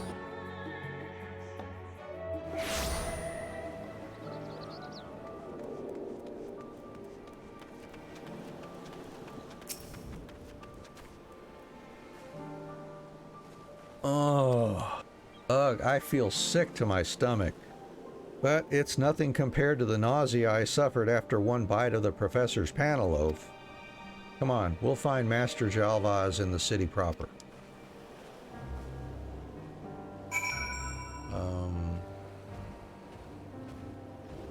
Oh, inside Radzat, I guess. Okay.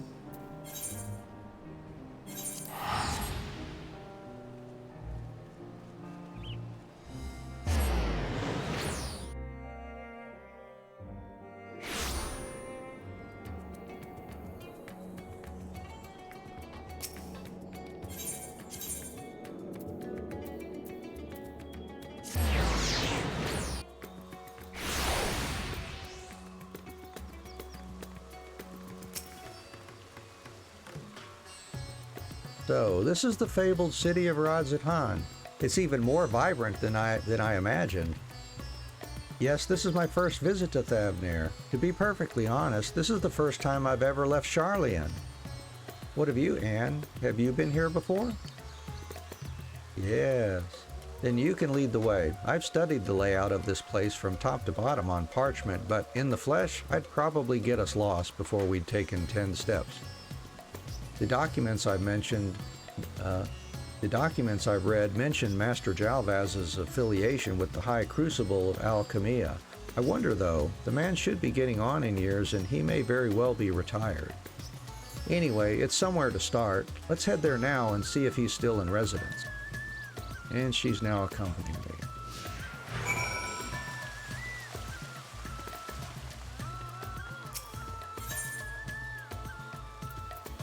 The High Crucible. Run up there.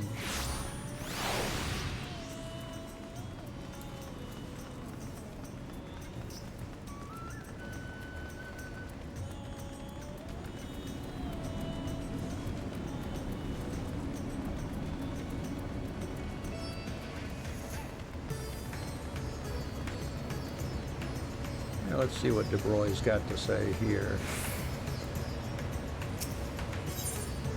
Discuss the Crucible. Now that is an impressive piece of alchemical apparatus. Why, I wager they could concoct almost any mixture they pleased in such a grand furnace. Ugh. Apologies, just some lingering ethereal sickness. Let's press on. Hello, apprentice alchemist. Jalvaz, never heard of the fellow. He may have worked here once, but I know no one of that name among my present colleagues. Then I suppose he is retired after all. Actually, considering his age, there is no guarantee that the man is even... well, let us assume he is still among us for the moment. Shall we continue our inquiries on the floor below? I guess so.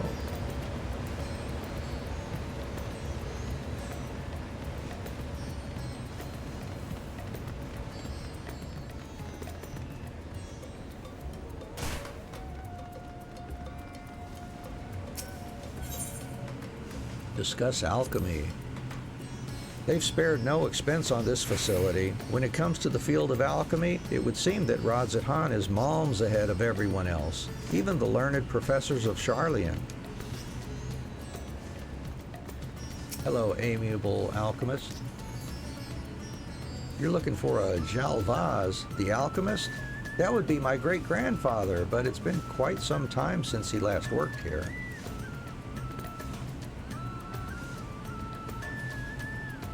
Your great-grandfather, he was a great man. He is, over 100 summers young and still going strong. As a prominent scholar of nutrition and health, he's always practiced what he preaches. Why, he's even spry enough to visit the tavern from time to time. If you head over to Mayreed's Mayhain, you may chance to see him there. That's wonderful news. Thank you. I am very eager to meet him. There you have it, Anne. Our next destination is Oh, dear. Aetheryte travel did not agree with me. Deep breaths, and away to Mayreed's Mayhain we go.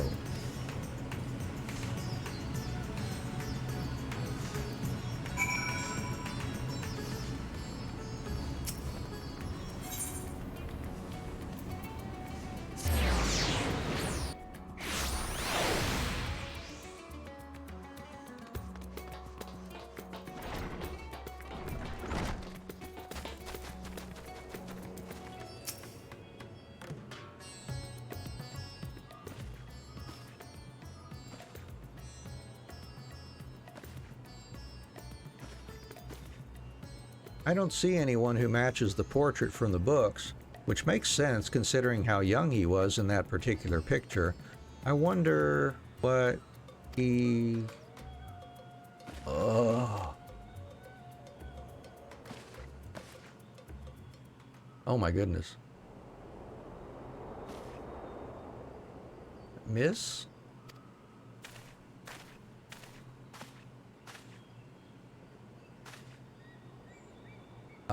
Don't you worry now, young lady. I'll brew a remedy that'll put you back on your feet in a twinkling.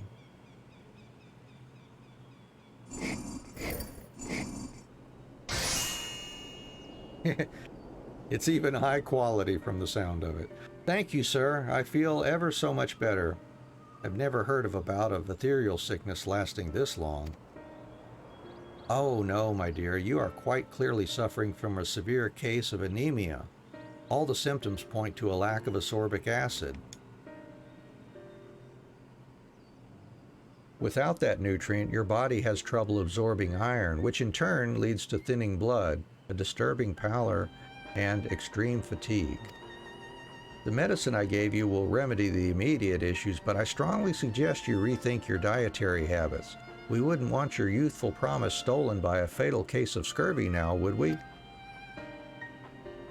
Now that I think on it, I've been eating nothing but panaloaf samples since we started all this. It stands to reason that our yet-to-be-perfected meals would leave me low on ascorbic acid. Thaliac save me, I almost made the same mistake as Mervyn. Your knowledge of the nutritional sciences is most impressive, Master... Oh, it's just plain old Jalvaz these days, my dear. I'm retired now, but I've learned a thing or two about healthy eating and longevity over the years. So you are Jalvez. I knew it. My name is De Broya, and I study nutrition at the Studium in Charlian. I come seeking wisdom from the foremost expert in the field, that being you, of course. If you know of a viable laboratory method for manufacturing ascorbic acid, then I humbly request that you instruct me in the process. Well, isn't this a coincidence? It wasn't long ago that a professor from your studium approached me looking to solve the exact same dilemma. Uh-huh. Yes, I know of a method. I was the one who discovered it, but the sweat of my brow comes at a price, Miss De Broya, and a rather rich one at that. How rich? The professor paid it without so much as raising an eyebrow, but I'm afraid the cost of my services is beyond the means of the average student. Still, it hardly seems fair to turn you away at the gate. I tell you what, why don't I make you a deal? You see, I have always been a lover of curries, but when you've eaten as many as I have, you begin to grow tired of the same Hannish flavors. Then I recently came to learn of an Eorzean-style curry plate that I am desperate to try. I obtained the recipe from a trader, and I've even gone so far as to gather the ingredients so the cook here can take a stab at preparing the dish. But now destiny has seen fit to drop a pair of Western travelers in my lap, and who better to make Western cuisine than the natives of those lands, eh? So here's my offer.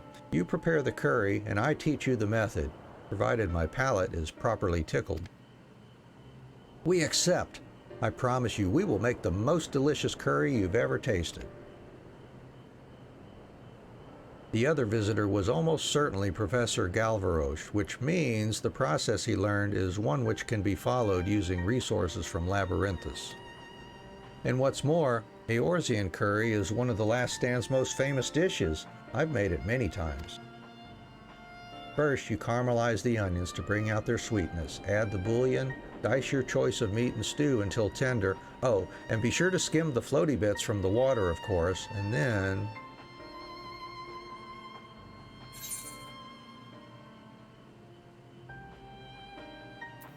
you lost me.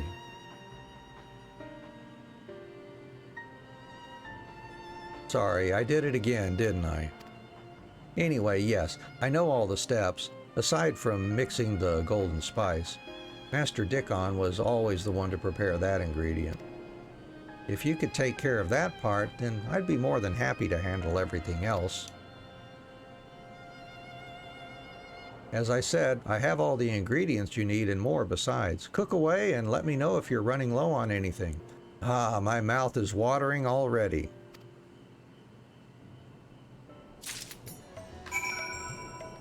All right, well, let's make it. Golden spice.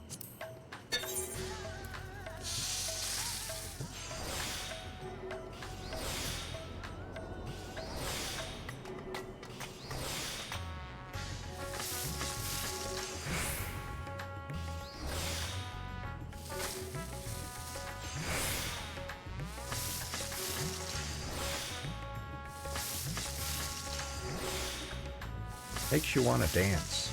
Music.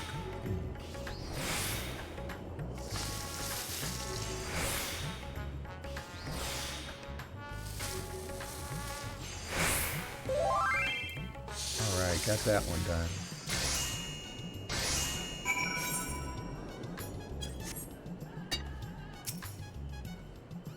How is that spice mixture coming along?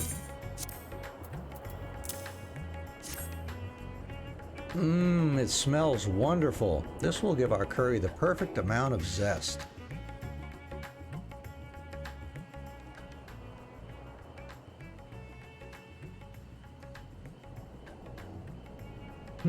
So this is what Eorzean curry looks like. The colors, the aroma, it's so different to what we serve here. Now for the all-important taste.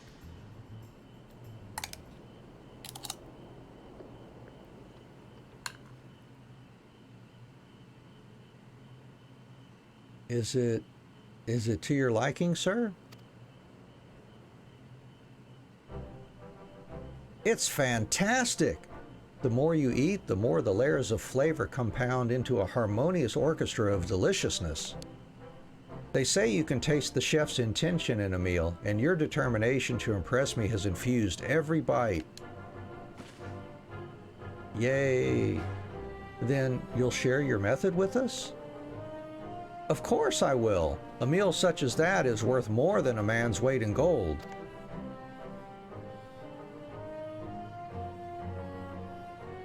So, coconut milk is the key.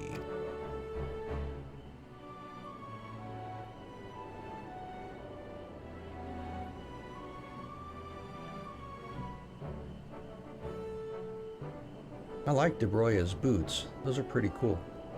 Thank you so much, Jalvaz, sir.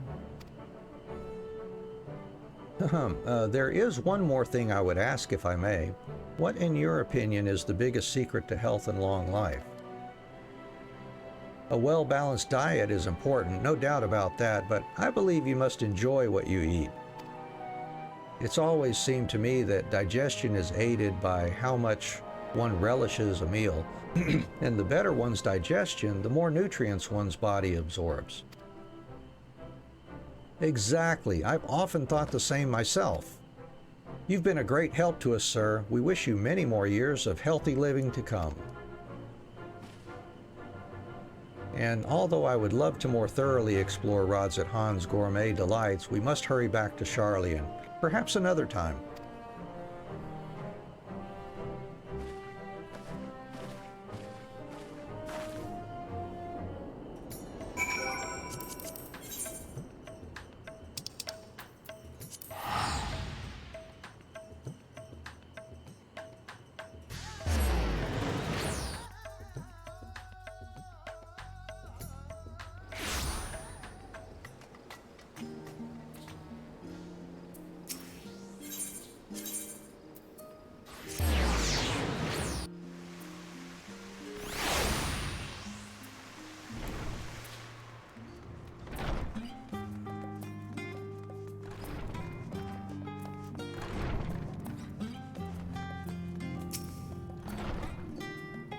Thank you, Anne, for accompanying me to such a far-flung locale and on such short notice.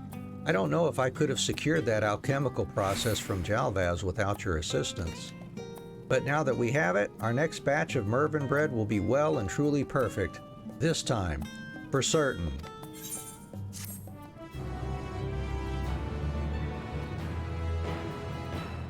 And the next quest will be at 88. Alright, let's go do some gathering quests now. Oh, thank you so much for that, Key. Let me get that taken care of here, too. Yeah, we love that water.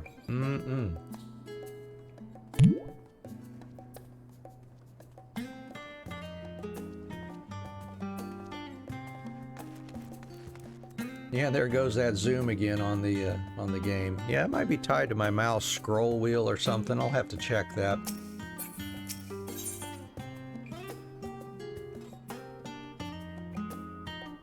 I think it only happens when my mouse is focused on the Final Fantasy window. Interesting. All right, let's see. Let's do some repair gear. You're doing gathering yourself till you gotta wait for your GP to refill. You'll mess with Tekken then. All right. That sounds like a fun way to pass the time for sure.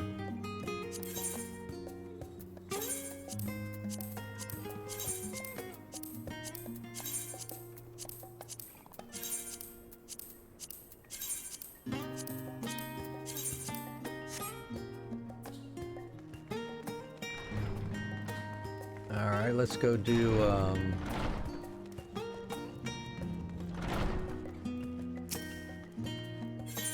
this one. Yeah, a culture of carrots. Oh, I am positively desperate to know what culture we shall experience next. As are we all.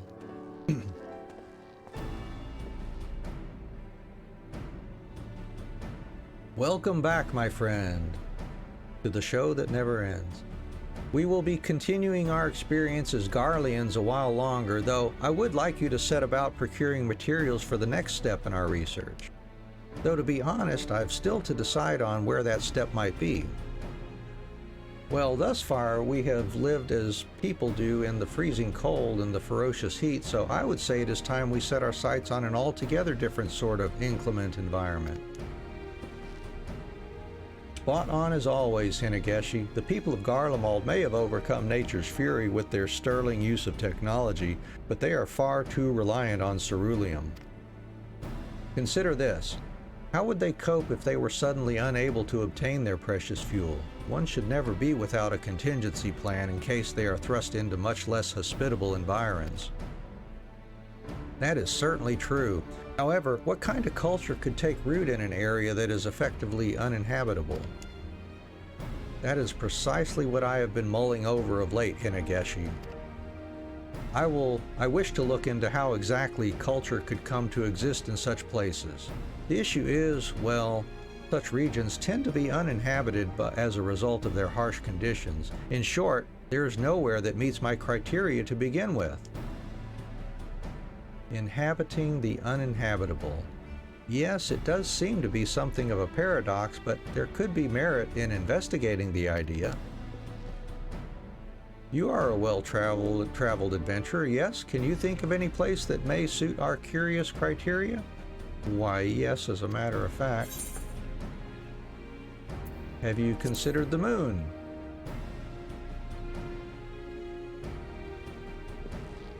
A settlement on the moon by the name of Mare Lamentorum, well, that would certainly fulfill my requirements, but even if it truly exists, it's not as if one can travel to the moon on a whim.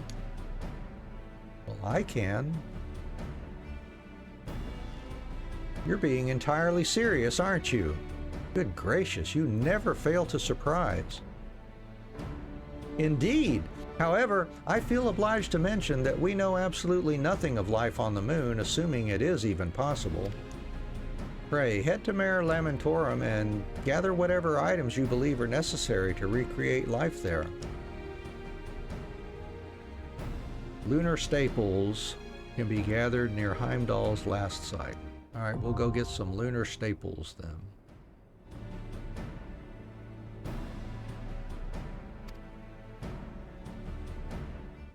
Lunar staples.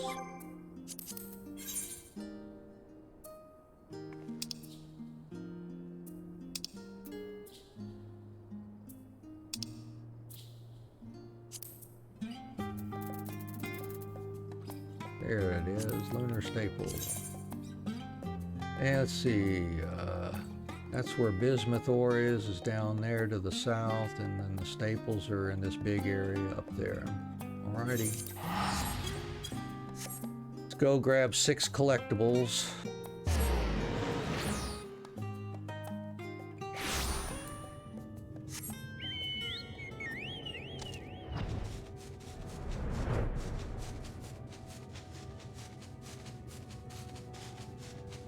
And that'll be in that area right up there, I think.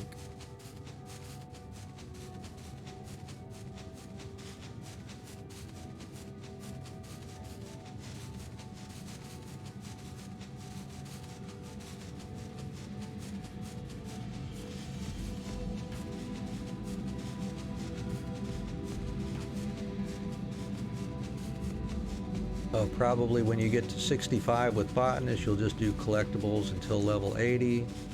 Yeah.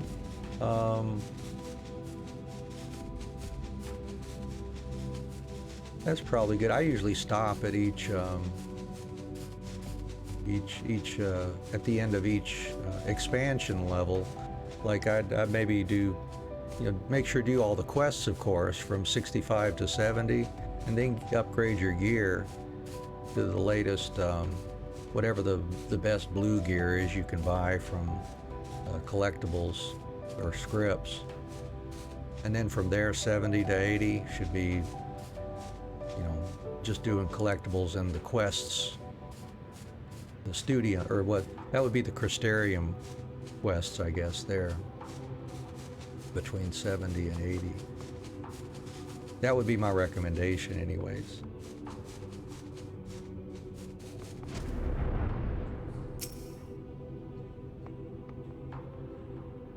See if we can do this. Okay, lunar staple. All right. See how much we can get here.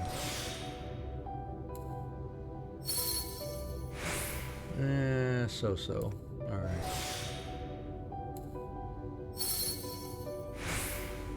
And that's going to be a rough one. All right, well, let's see if we can push it on up there.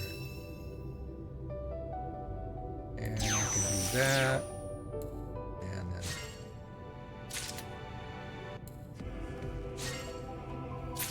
oh, you have, yeah, of course, you've got your way of doing it.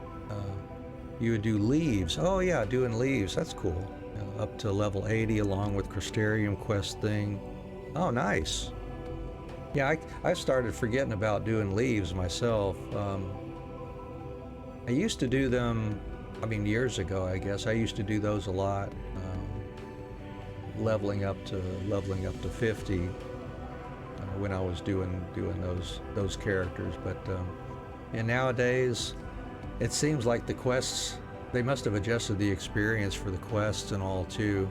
But just doing Grand Company turn-ins and quests up to 50 seems to get me there okay. And then after that, since they started collectibles, I love farming collectibles and turning those in to get experience.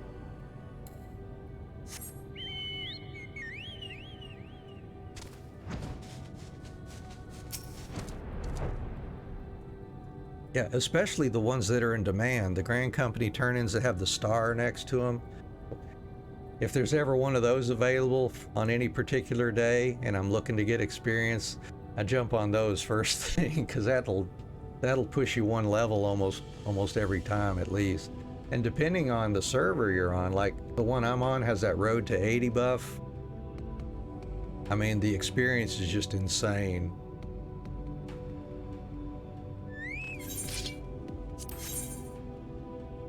Let's see, I can do another. We just need to get it above the yellow, I think. No, that one doesn't have Road to 80. Yeah, and most of mine haven't either. It's just when I started this character and put it on the less populated data center, had that buff. Getting experience was no problem getting up to 80 on anything here. All right, let's see what we'll do here. I guess I'll pop that. There we go. Now, question is, can I get it over the green, maybe? Yeah. There we go. We'll take that one. And we've got what? 3 now? Okay. Grab 3 more. Actually, I could pop a cordial. That might be cool.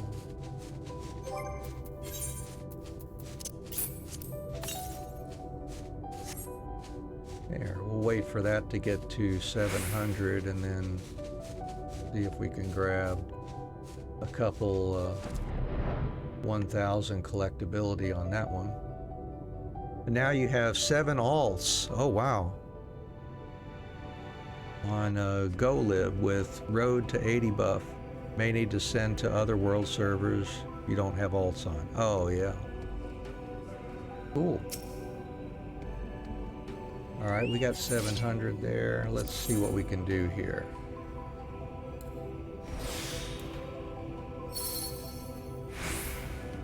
Actually, we don't need the experience, I guess. Botanist is gonna hit 90 here soon anyways. Oh well, that's fine. Here we go. And let's see, let's just go ahead and collect. Actually, we'll just take 3 at this level. That'll be enough. 1, 2, 3, and that'll finish us off. Oh, nice. You've got 2 sitting there with the stars for turn-in waiting for you. Yeah, and then in another, what is it, 6 hours or so, they'll reset again.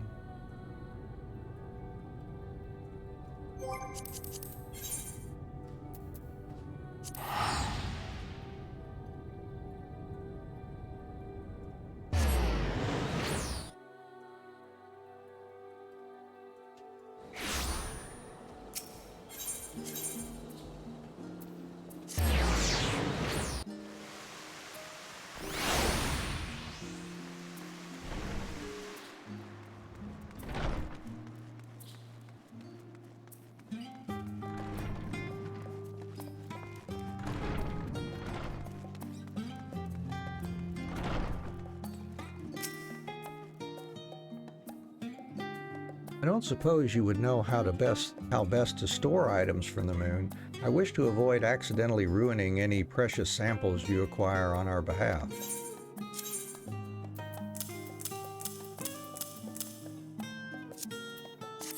There we go. Now, botanist is 90. By the 12, you really are capable of travel to the moon. I know nothing of life on its surface, but even at a glance I can recognize the outstanding quality of these samples. These are carrots, aren't they? Not what I expected to be found growing on the moon, but thank you. Thank you very much.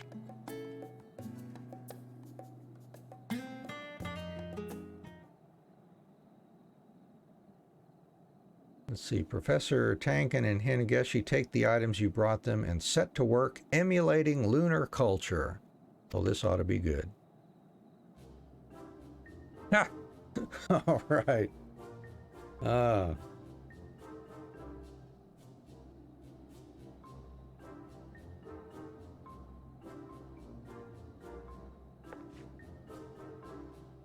Professor, are you certain this is representative of life on the moon?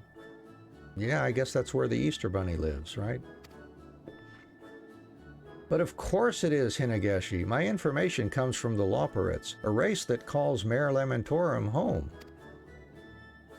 Well, that is all well and good, but is it necessary for us to don these ridiculous outfits? Well, I thought it might help us to experience life as the Loporrits do. And as for all these carrots, make no mistake, Professor, it is wonderful to know that agriculture is possible even on the moon. But I fear a diet comprised entirely of one type of root vegetable will not hold up to scrutiny. That may be so, but civilizations have had to move and adapt countless times throughout history, and they were not always able to eat exactly what they longed for. There may come a day when we too are forced to move to the moon.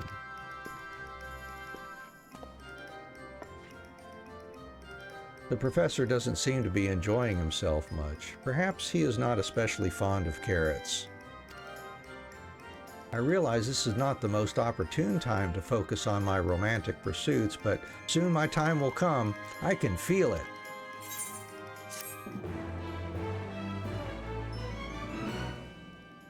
And then there will be a special 85, I guess.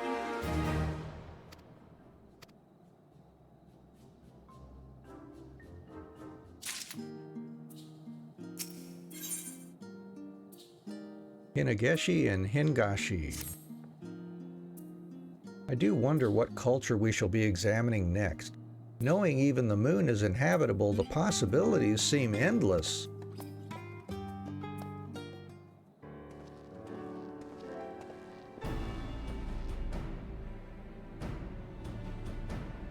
I bear good tidings. Permission has been granted for our voyage. I decided it was about time we went and experienced other cultures firsthand rather than recreate them here in our workshop. A fabulous idea indeed. Wherever are we going, Professor? Hingashi, Kugane to be specific. Oh, how wonderful!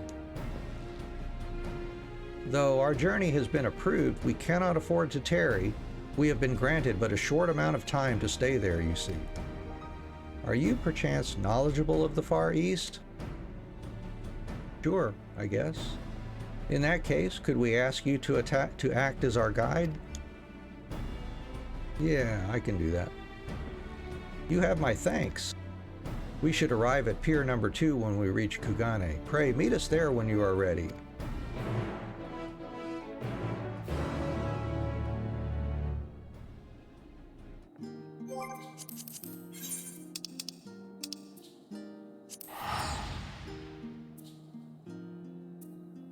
I'm now an experienced matchmaker. Awesome.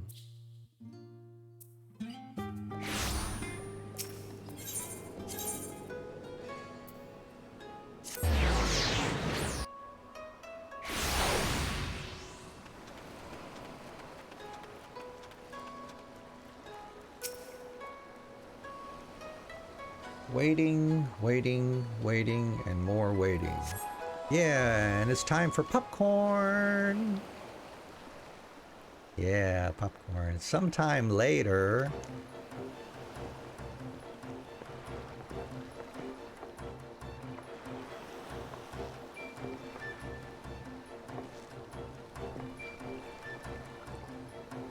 We braved the experimental aetherite and came via Radzethan.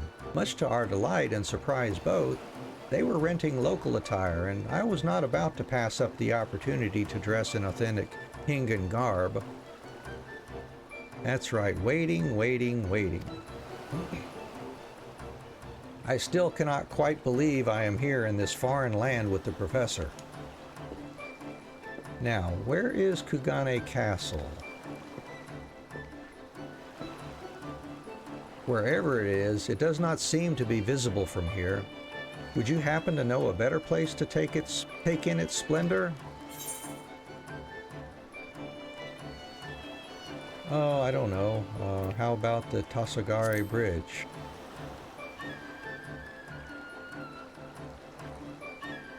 Tasagare, I rather like the sound of that. Very well, show us the way.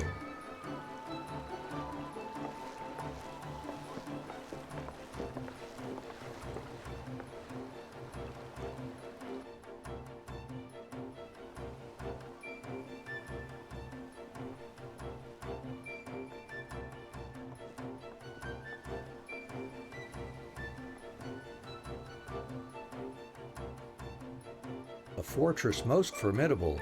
This may be an island like Charlian, but it is quite clear our cultures are as night and day. However, one must keep in mind that Kugane is unlikely to be a true representation of life in Hingashi. After all, this port town is but a tiny part of a larger region, and sadly the only section of it open to the wider world. If we are to get a truly accurate picture, we must speak with the locals. Speaking of which, this place is surprisingly peaceful considering recent events. The ruling class doubtless controls what information is allowed into the area, which begs the question, how much is known by those here regarding affairs in the rest of the world? Perhaps they are convinced they are strong enough to weather any storm alone. At any rate, our work here is certain to prove a most enlightening experience.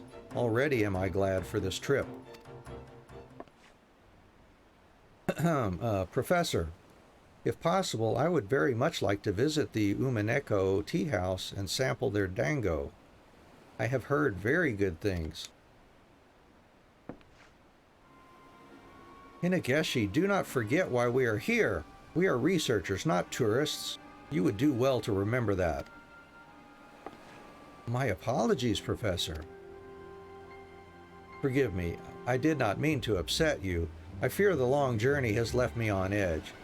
Kugane does indeed thrive on tourism, and you are not wrong to deem that aspect of their culture worthy of investigation. You are too kind, Professor. Now, let us pay a visit to Pier Number 1 and take in the storehouses. Then make our way to Kokajia.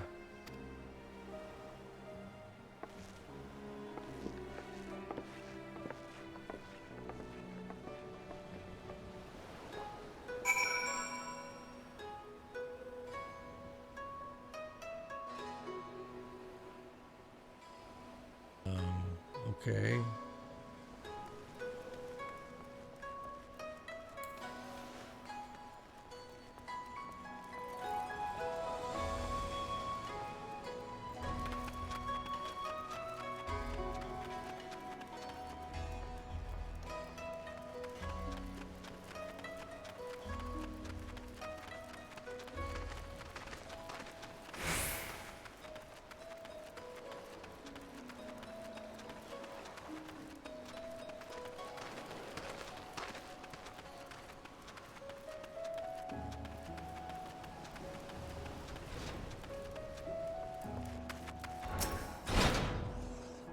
Ah, such heat.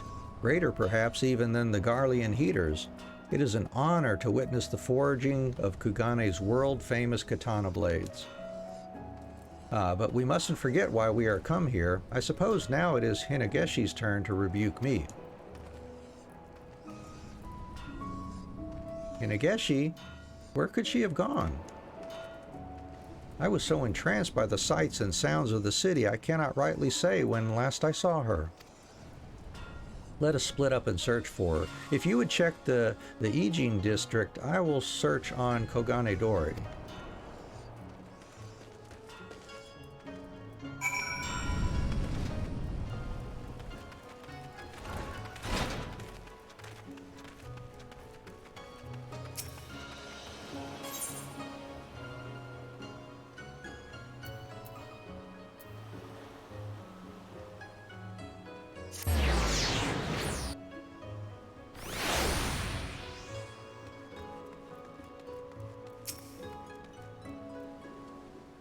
A woman lost on the streets, you say?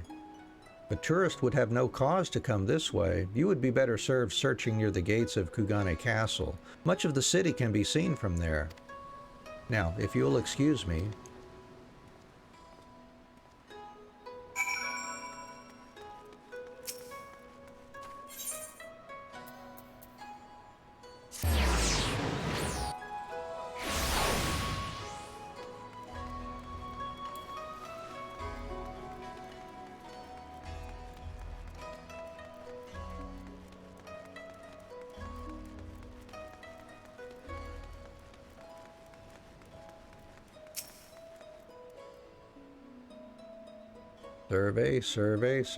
Survey says.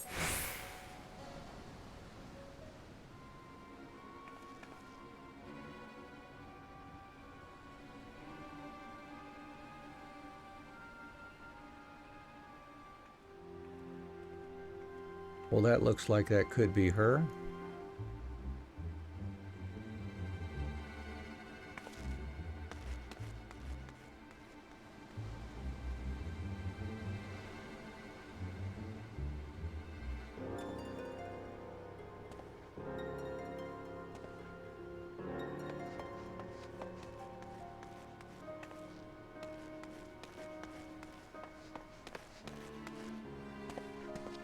Hinageshi! We found you at last! Professor, oh, thank goodness. I thought if I waited here long enough you would come eventually. Yes, we did plan on visiting the castle, didn't we? I should have expected you would memorize our itinerary. But what happened? I could have sworn you were right behind me. Well, I was approached by a merchant on Kogane Dori whilst we were making for Pier Number 1. I stopped to say I was not interested, and when I turned around, you were nowhere to be seen. I should not have been so careless. You did warn me not to behave as a tourist, after all. No, I should have been more attentive. When engrossed in my work, my surroundings all but fade away. The thought of you lost, wandering aimlessly through the streets of Kugane, my heart was fit to burst. But to see you here, safe and sound, words fail to express my relief. I can only imagine the distress I've caused you. Oh, Professor, What can I do to comfort her? That's it! Terribly sorry to ask this of you, but I wish to fashion a hairpin for Hinageshi to lift her spirits. Might I trouble you to procure the necessary material? The Ruby Sea is said to be a treasure trove of resources. Perhaps you can find something there along the shore or beneath the waves. Okay. Thank you. I would be a fool to leave her alone, so I will wait with her here until you return. Hairpin material.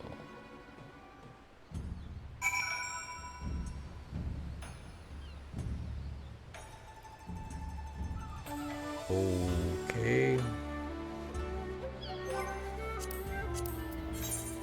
Piece of hairpin material.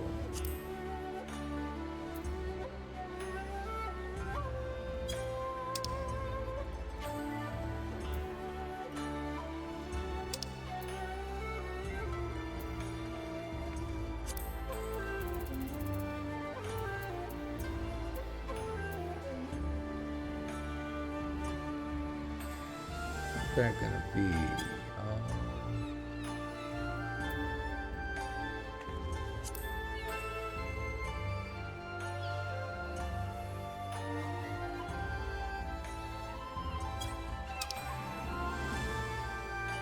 It's just going to be on something that we run across. I know where it is on mine already. All right, let's go get that. Just need one hairpin material.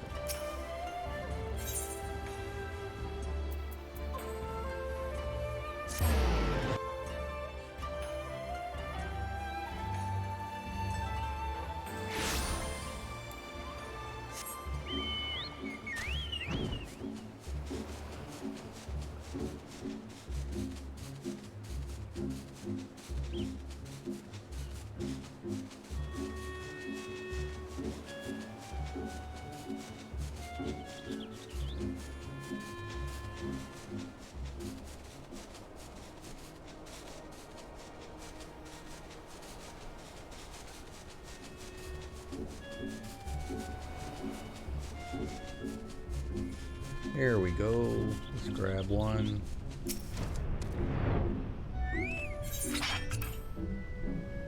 One hairpin material coming up.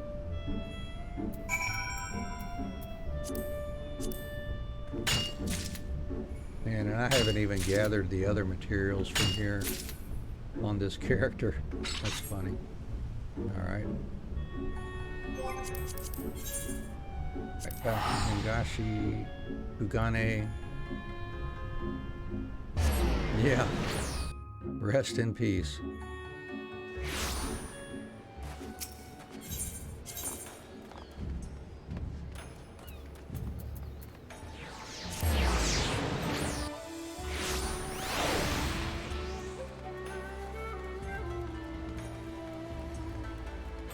Here you go, Tankin, and I guess he's just waiting there. He's gonna like whip this thing up right here on the spot, isn't he? They say the Ruby Sea is a treasure trove of natural resources. I am certain you can find what I need there.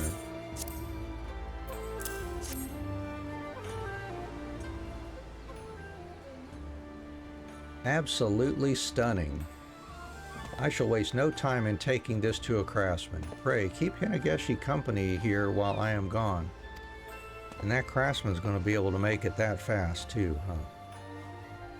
Awesome. None of this, yeah, thanks for the material. I'll be done in 2 business days. Where do you suppose the professor has run off to? I suppose it doesn't matter. I would only prove a hindrance were I to accompany him further. Now, Hengeshi. Just chill. There we go. My apologies for disappearing like that. I went on a little errand to have this made for you, Hinegeshi. As if she couldn't hear us talking about her, I guess, while we were all here earlier.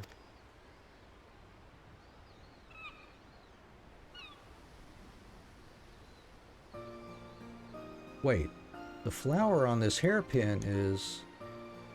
Nothing gets past you.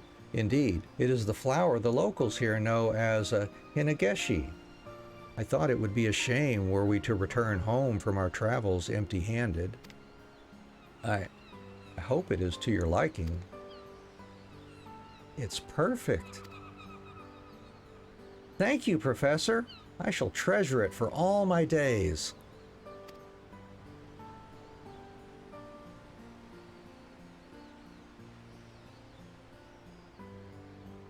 Strange. These excursions to other lands are always a rather stressful ordeal. With Hinegeshi here, though, things are different.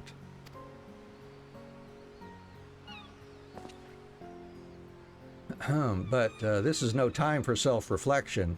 We must needs survey the rest of the town post-haste. Let us make for the Rakuza district, followed by the Bokairo Inn.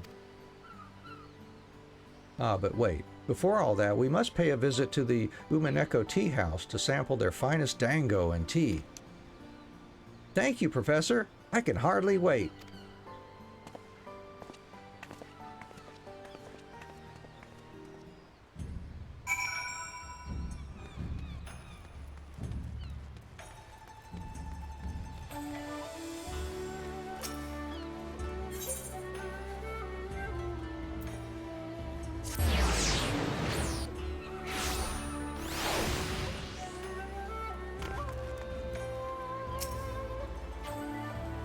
The springs were exquisite, though it was the view that took my breath away. I yet struggle to believe that on the other side of this ocean lies Doma, and the Azim Steppe, my ancestral home. How I would love to travel there just once, to see how the nomads live firsthand. You will, Professor, someday, and I shall be by your side when we do. I should like that very much. Alas, the time has come for us to return to Charlian. Pray, stop by Searcher's Meet once you return. I would see you compensated for your work here.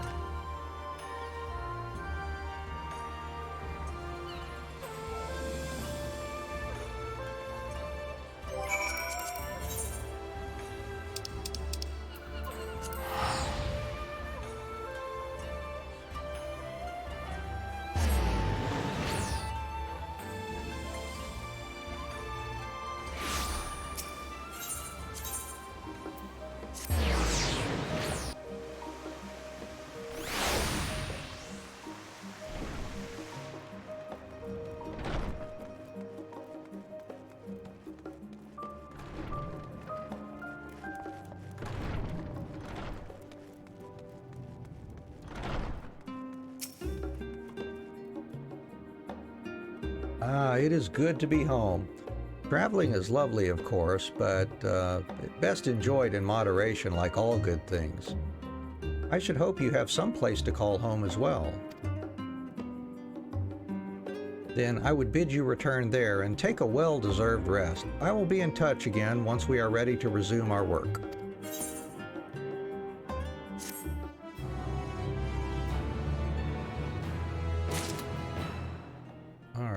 Let's see, I think I better do the Fisher level 85 before we return to here.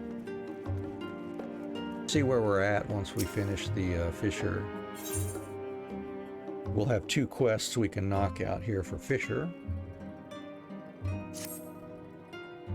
Hello again. I truly can't thank you enough. The samples you provided me with have allowed me to make incredible progress in my work. As it happens, I actually just decided on the next specimen I'd like to ask you to procure. You see, I've essentially completed my analysis of the currents surrounding Thavnir. I must say, it's been most enlightening. Next, I would ask you to travel to a place where we have no pre-existing data. To wit, I mean to research the currents in Garlemald. We've been unable to even set foot in the region until now, which means that gathering data there could lead to a truly revolutionary discovery. After all, we still have no idea how the underwater ether currents there are connected with those in other regions. Alas, lacking data from years past, it won't be such a simple task to identify the changes that have occurred over the decades. I do, however, have an idea how we might get around that. The answer, my friend, is shellfish. Studying the growth lines within their shells should allow me to draw some conclusions about how their habitat has changed over time. All right. I'll be happy to help out with that. After carefully perusing Professor Nulla's tomes, I've come to the conclusion that Garlean clams would be particularly suitable as a research specimen. Do you think you'd be up to the task of catching some for me? Sure. Lambs, you say? Leave it to me.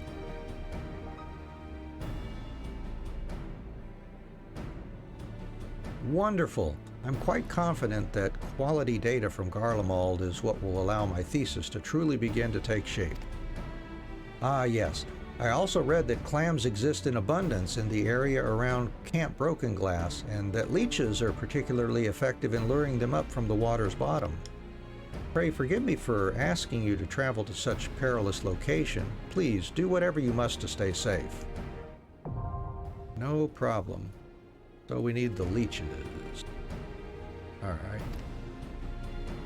And we're getting Garlean clams.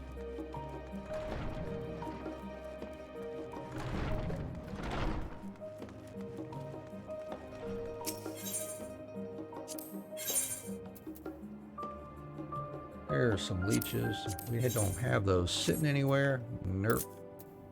We'll grab a stack of those. Equip them.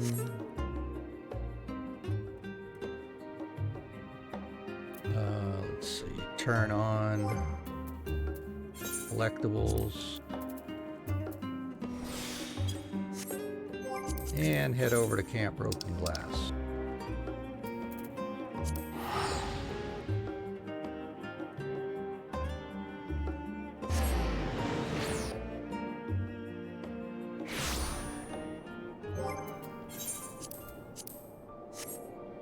And we should just need 6 of those.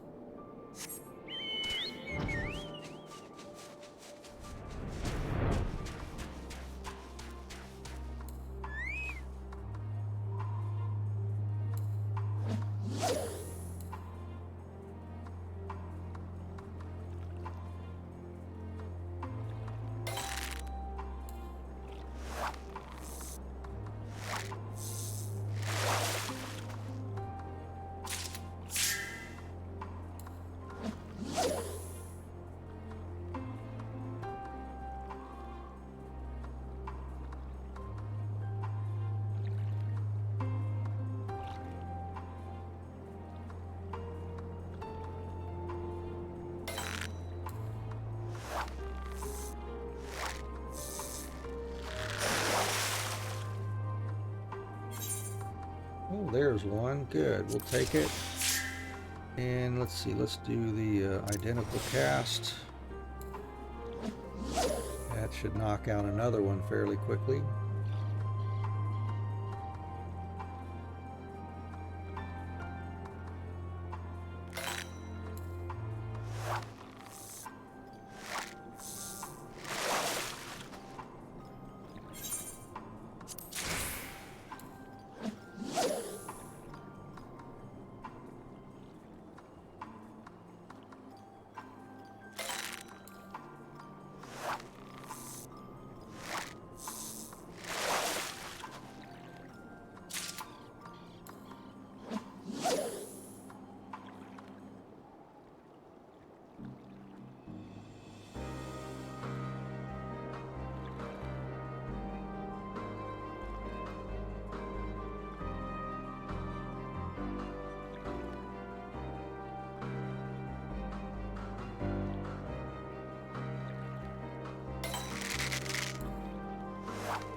Looks like another ice bike.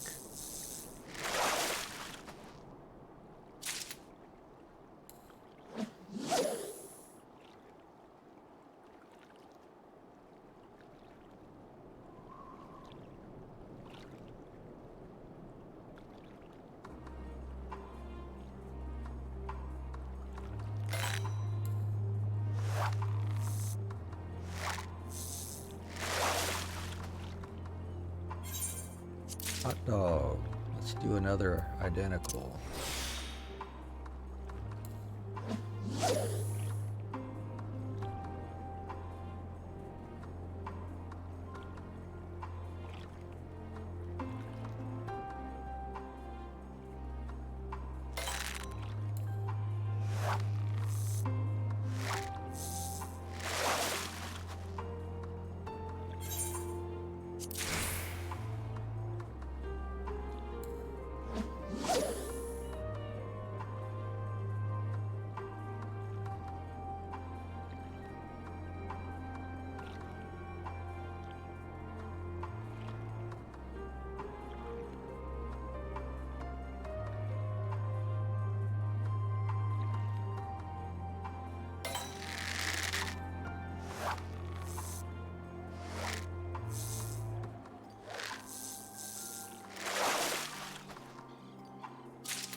What is our fish of the day here? Imperial Plico. Oh, I think I've done those on another character before. I think they're in this zone to the north, if it's the ones I'm thinking of.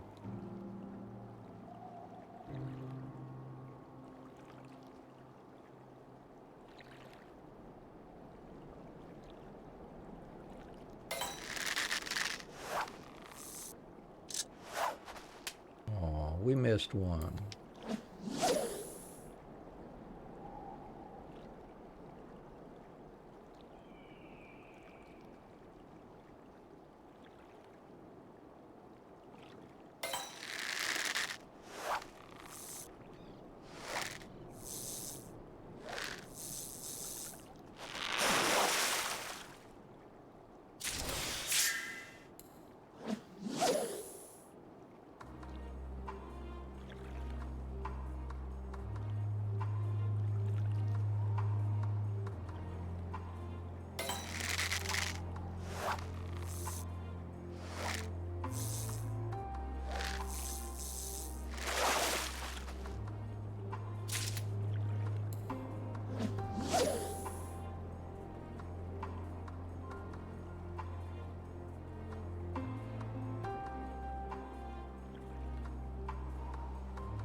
Yeah, it is the one I'm thinking of.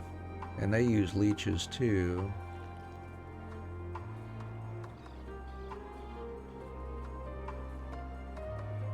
Yep, that would do it.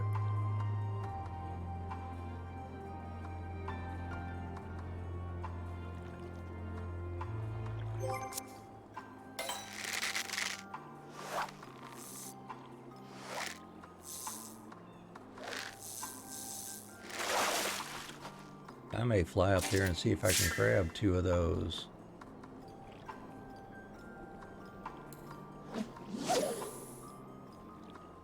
Although I don't have much space in my inventory, I might want to turn in those. Yeah, because I've got to collect 2 more clams here, so I'm not going to have much space. I need to turn those in first. There we go. Now let's get that last one. We'll go turn those in.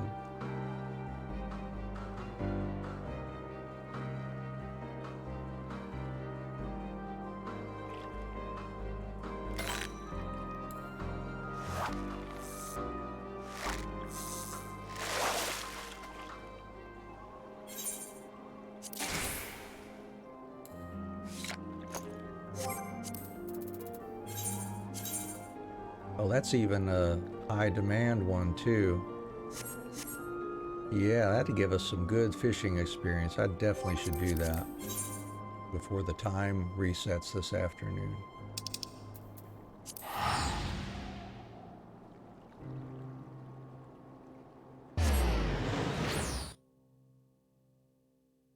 Gotta go see what we need to fish up first for this level 85 quest, special quest here.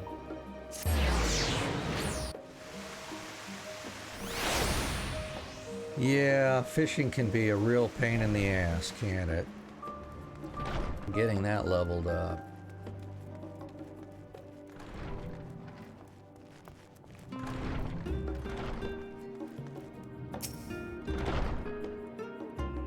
Any luck finding those clams? As I mentioned, you should be able to find them in abundance right around Camp Broken Glass, and don't forget to bring a healthy supply of leeches. I've heard that Garlemald continues to be a most volatile and perilous place. I admire your courage, friend. Even were it not for my ether sickness, I doubt I could work up the nerve to go there myself.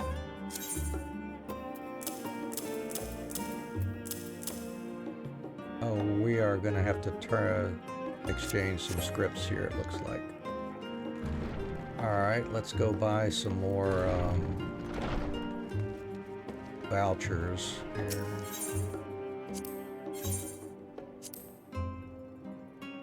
Tokens, that's what I want. More regional folklore, yeah, there we go. We'll be able to buy up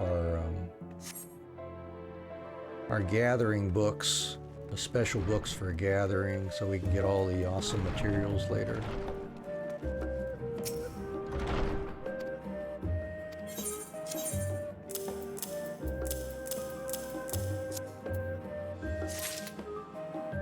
You've done it, and what a remarkable sample it is. My colleagues will be burning with envy when they hear I've obtained a specimen from Garlemald. How can I even begin to express my gratitude? By giving me more scripts. Oh yeah, it can be. You'll kind of need it to gather stuff for the next expansion while it's booming at the time, right? But when it dies down, it really does. Oh, you might be wondering who this is. My research has been progressing so well of late that I've brought on a few of my students to serve as assistants and help me analyze all this data.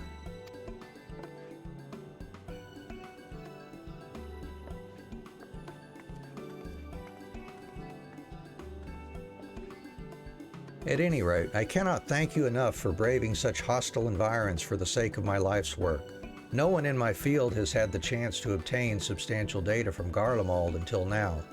It would be no understatement to say your contribution is historic. Needless to say, this puts even more pressure on me to deliver with my thesis. Oh dear, my stomach's starting to feel queasy just thinking about it.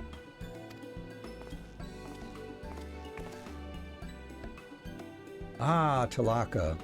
Would you believe you're the talk of the Studium? Even the senior faculty can scarcely wait to hear what you are able to glean about the ether currents of Garlemald. Professor, yes, it's all thanks to Anne here. Without her aid, I never could have procured this most invaluable specimen.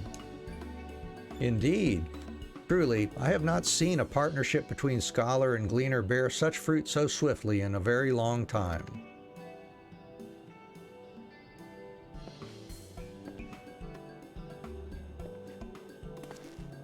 Oh, that's right. Speaking of gleaning, I meant to tell you about everything I learned from the clams you brought. I'm pleased to report that analyzing Garlean clams appears to have been the right call.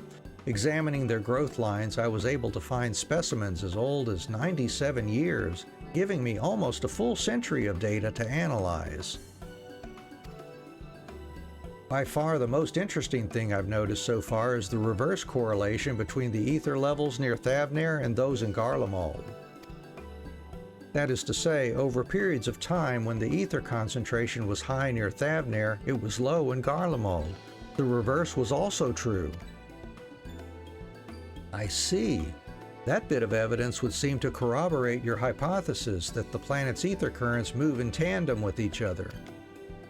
Should you manage to collect data from more regions still, I suspect you may very well be able to accurately predict changes in the fish population across the world.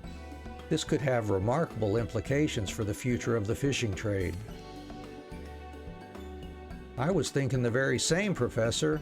Nothing would give me greater joy than if my research were to bring about a tangible improvement in people's lives. Before meeting you, I never dreamed I would make it this far, but now I feel more confident than ever that I will be able to prove my hypothesis one day. Why, I can almost see my completed thesis in my mind's eye, but I can't afford to get too complacent just yet. The most important work remains to be done.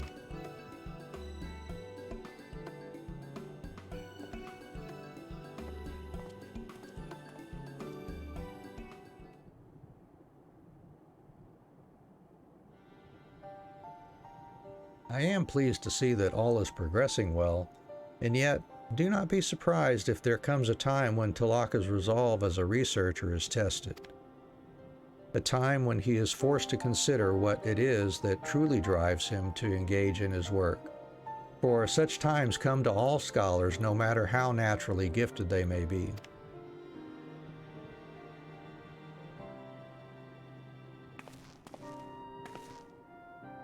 Should Talaka find himself at an impasse, can I trust you to lend him your support when it is needed most? It would mean the world to him, and to me. Of course, I'll be happy to help.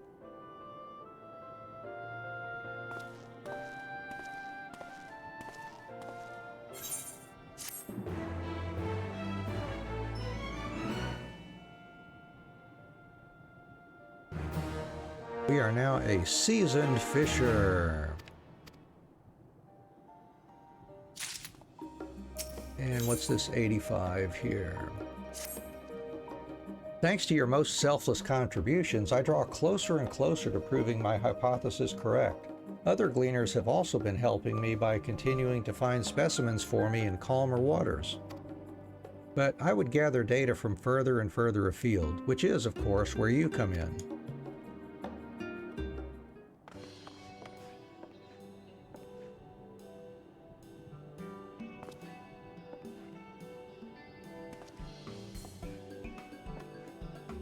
Professor! Albrasi, it's not like you to get so excited. Whatever's the matter? But I haven't introduced you to yet, have I? This is Albrasi, one of my new research assistants. She's been a great help in analyzing all the data we've collected. I appreciate the vote of confidence, but this is no time for pleasantries. A whale has somehow wandered its way into Scholar's Harbor. The harbor master has requested that you come and assess the situation with all haste.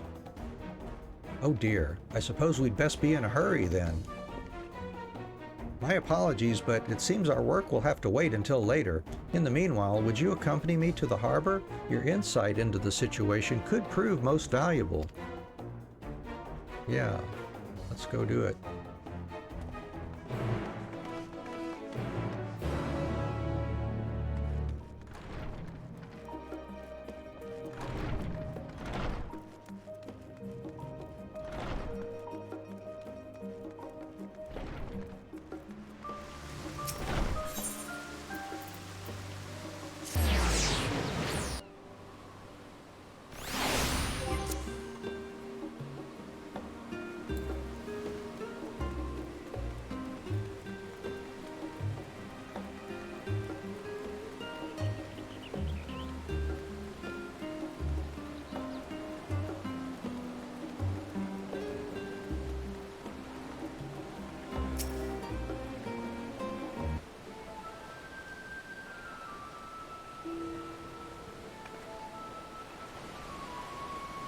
That is a big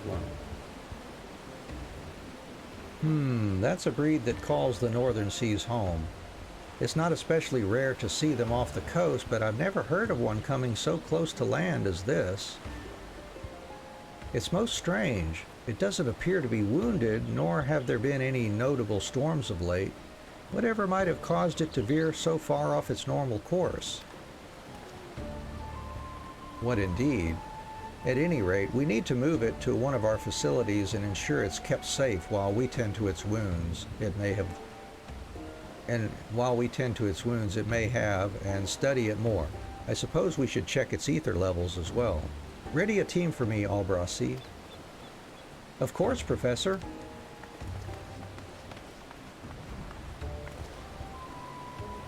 This may be quite the undertaking.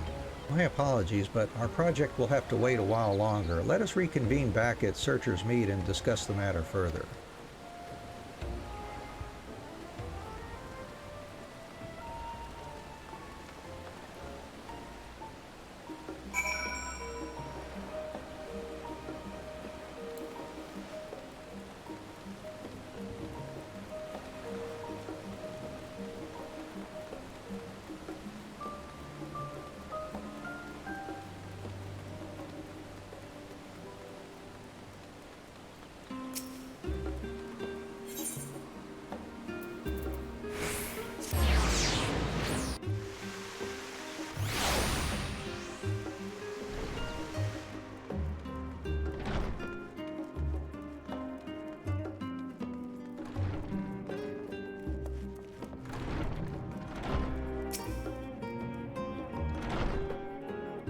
And waiting, and more waiting.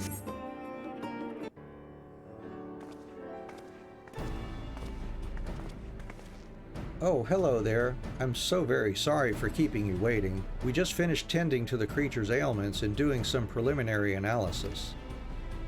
As we suspected, the whale hadn't sustained any major injuries. However, it does seem to be suffering from severe ether sickness and is highly disoriented as a result. Needless to say, I can sympathize. The creature's ether levels were also cause for concern, which would explain why it wound up somewhere so far from its usual habitat. That said, we're still none the wiser as to what caused all of this. How goes it, Talaka? Oh, and Anne. What a pleasant surprise. I've heard all about your predicament with the wayward whale. Master Kite, to what do I owe the pleasure? I was simply hoping to pick your brains about something that I imagine is related to your line of work. Around the same time your larger-than-life friend wandered into the harbor, a veritable legion of fish washed ashore in Yedlamad, near the experimental aetherite. That sounds too similar to be mere coincidence. Curious behavior by aquatic life has been known to portend natural disasters. Yes, this strikes me as very much related to my studies. That said, nothing I have gleaned thus far has suggested that ether currents can change so drastically as to inflict nearby creatures with ether sickness.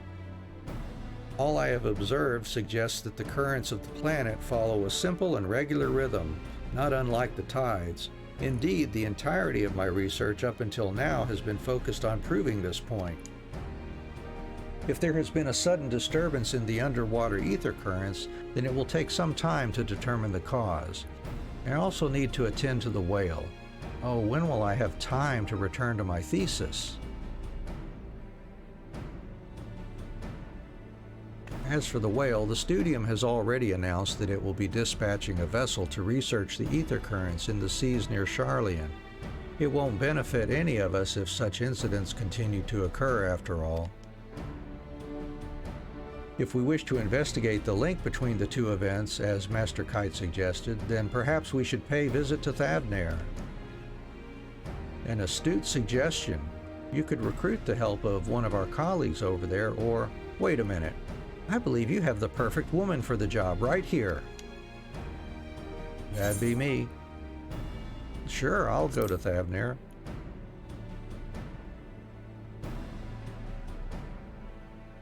As generous and dependable as ever.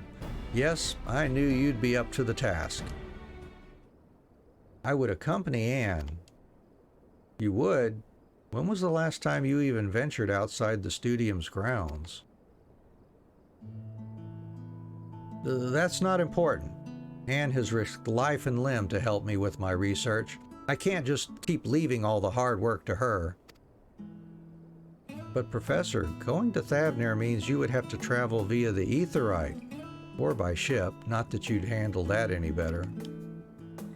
You don't have to tell me that. Still, time is of the essence. Besides, I'll never be truly respected as a researcher if I don't go out and get my hands dirty from time to time.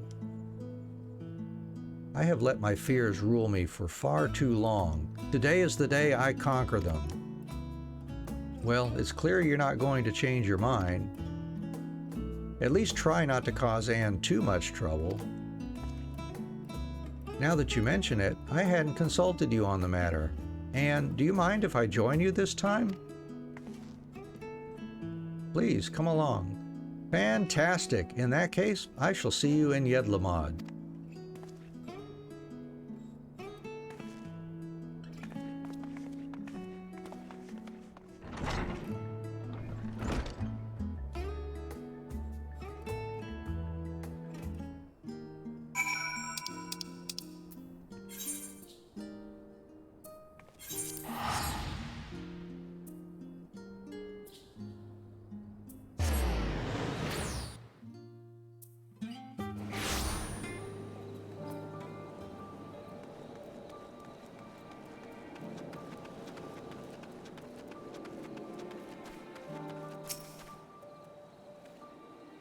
I found this fellow rolling about in his own vomit a short while ago. Not a pretty sight, I can assure you.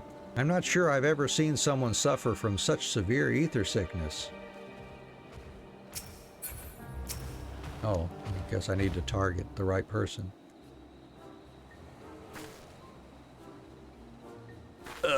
Anne, is that you? You know this fellow? The poor man was so ill I thought he might die. I'd not have believed anyone could suffer from such severe ether sickness if I hadn't seen it myself.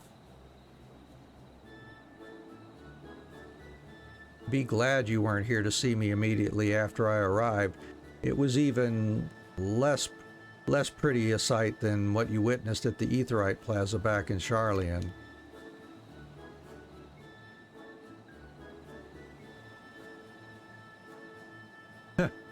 And don't even get me started on the most ghastly visions I saw.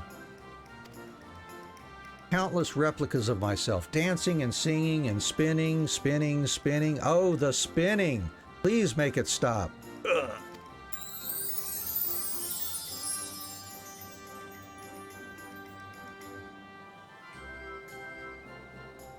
I'd suggest you lie down for a while still, friend. It wasn't so long ago that you were convulsing on the ground, spitting up some ghastly bile. You are right, my friend. My apologies for making you worry so. I'm truly sorry about this, Anne. Might you be so kind as to ask around while I rest here a bit more?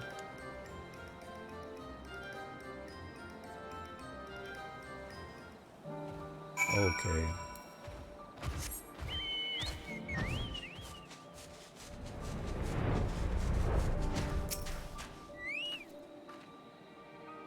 I've never seen anything like it. Entire schools of fish suddenly washing up ashore. There were so many you couldn't see a single grain of sand. Our fishers have their hands full trying to clean up the mess even as we speak. Troublingly, we have no idea what caused it. It's not as if anything ominous occurred to portend such an event. Why, the night before was peaceful as always, the full moon shining bright in the night sky.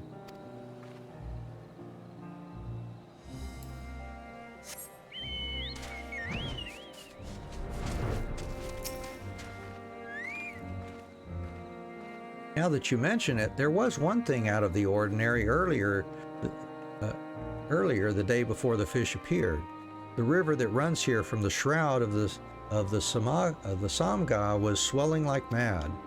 The seawater flowed back into the river, and some say they saw it carrying fish deep, deep into the woods.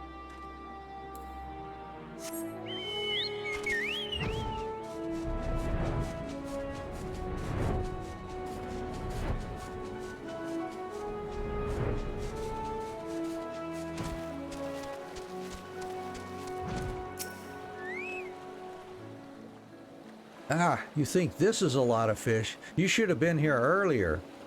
This is a massive improvement, believe you me. No time to rest, though. If they start rotting, the stench alone will be enough to make the whole town ill.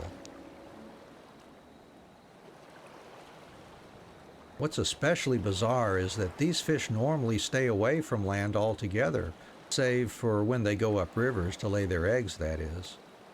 Anyhow, I've never seen or smelled anything like it in my life, and I hope I never do again.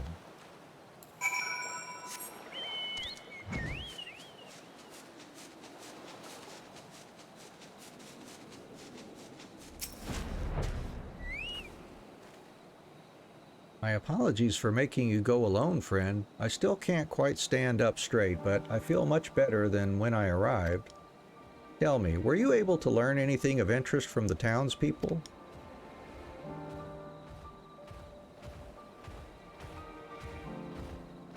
A full moon the night before and a strong tide flowing up into the river, it would seem this is what we call a tidal bore. The fact that these fish are typically not seen near the coast is strangely reminiscent of our whale problem as well. No, this cannot be a mere coincidence. The matter of these fish that were supposedly carried upstream into the woods intrigues me as well. Assuming they're still alive, they would provide much more useful data than those rotting corpses on the beach. If we were to analyze them and find them in a similar etheric state as the whale and Charlie, we could safely conclude that both events were caused by the same, or at least a similar, phenomenon. I'm terribly sorry to impose upon you again, but could you go catch those fish for me? They might very well be the key to solving this mystery. From the fisherman's description, swimming upstream, you said? I suspect we are looking for Alnarin salmon. If so, those leeches you used on the clams in Garlemald should serve you well again here. Cool, let's go grab us a salmon then.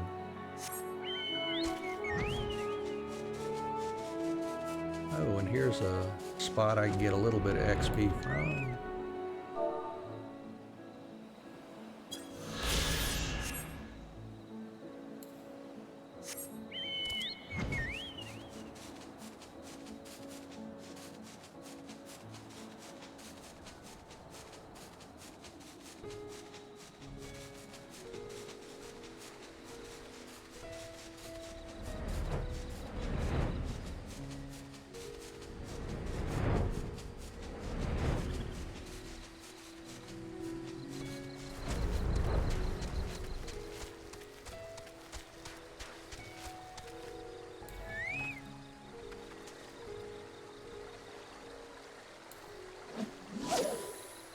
Right, confirmation. The mark is detected.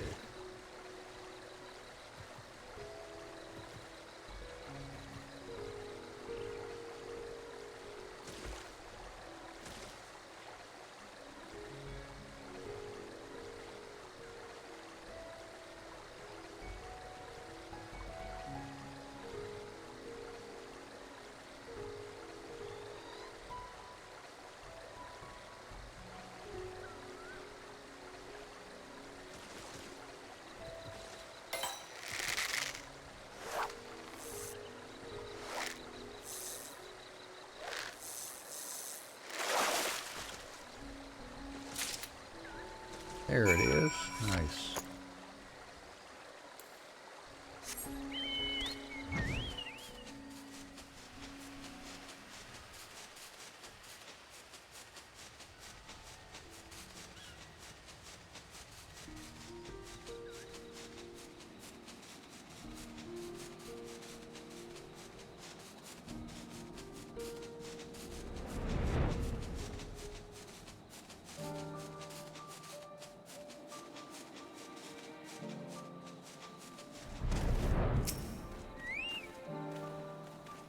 I loathe to impose, but you must go into the woods and catch those fish for me. I didn't come all this way just to get myself sick.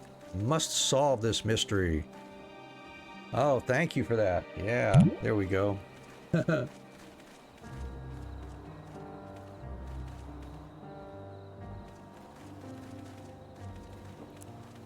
Yum, yum, yum. Oh, I need to descent those other fish too. Oh, thank the gods, and thank you, my friend. I would have hated to go home with nothing but the memory of my worst bout of ether sickness ever. I'm happy to report that I also made some progress myself. I had a word with the alchemists who helped me, and it turns out they have a keen interest in ether as well. We had an exchange of views that was most stimulating. I may not have been able to do much while here, but I'm glad I made the effort to leave the Studium for once. Now, it's time we return so I can make use of this new knowledge and analyze the sample you so kindly reeled in for me. Alas, while we may not need to use that God's awful experimental aetherite to travel back, an aetherite is still an aetherite. Heavens have mercy.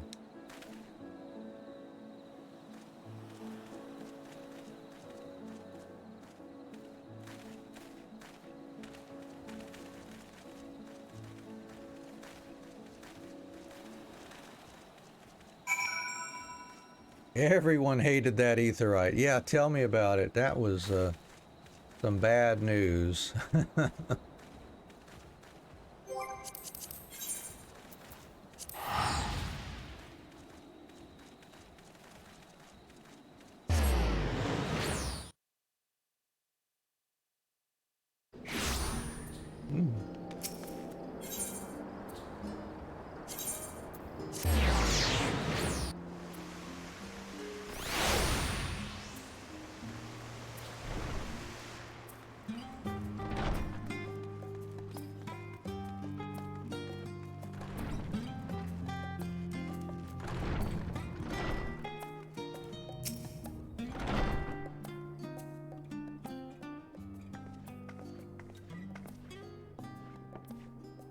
Good to see you return. Needless to say, the trip was a rough one for me. Thankfully, it wasn't nearly as uncomfortable as that dreadful experimental aetherite. I've just about finished analyzing the fish you caught in Thavnir. As expected, its ether levels are almost identical to those of the wayward whale. So, you believe that a sudden change in the concentration of ether in the nearby currents caused them to completely alter their behavior? Precisely. That said, the change was of such magnitude that I would struggle to explain it with my initial hypothesis of etheric tides. On the contrary, if such sudden changes are possible, then I may have to reconsider my premise altogether. Moreover, we can't safely return the whale to the sea until we know precisely what is at the root of this problem.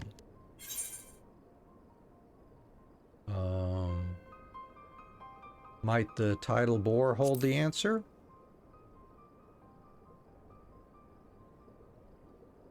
Yes, I do remember considering that when you shared the people's tales with me. If we posit that the underwater ether currents are affected by the moon, much as the tide itself is, then any sudden change in the moon's state would naturally affect underwater ether levels as well. Recent changes in the moon. Oh, that's right. We did the smackdown on Zodiark, didn't we? By the scholar, that's it! The destruction of Zodiark would have freed an unfathomable amount of ether from within the moon. See? I'm thinking straight. How about that? It would be only logical if this had an impact on the underwater ether currents. If this is the explanation, my initial theory may yet be viable. With this recent outpouring of ether being the exception that proves the rule, we will need to watch closely for any similar incidents in the near future.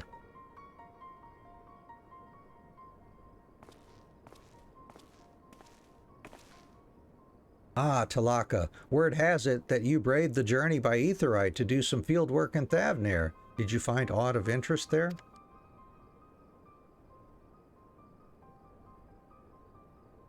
Yeah, it's my fault. I see. A word of advice, if I may. Any researcher worth his salt must be prepared to rethink and reevaluate their theories when presented with new evidence. Have you given any thought to how you might adapt yours? My initial theory was, to a degree, predicated on the existence of Zodiark. Now that he is no more, I am not entirely sure how we might... Unless we could... Yes, that's it. We could examine a species altogether more ancient, from a time when the heavens were free of zodiac and other entities of high etheric concentration. Professor, please, this is no time for idle jests.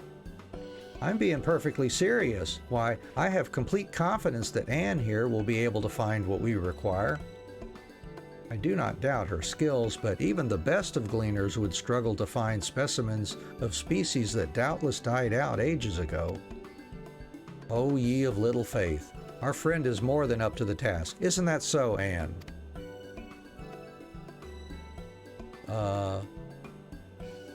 Right. Now that's the spirit, Talaka. A good scholar must consider every possible option, even those that might seem impossible. Keep pondering the matter, and I have no doubt you will arrive at an answer ere long. Yeah, whatever.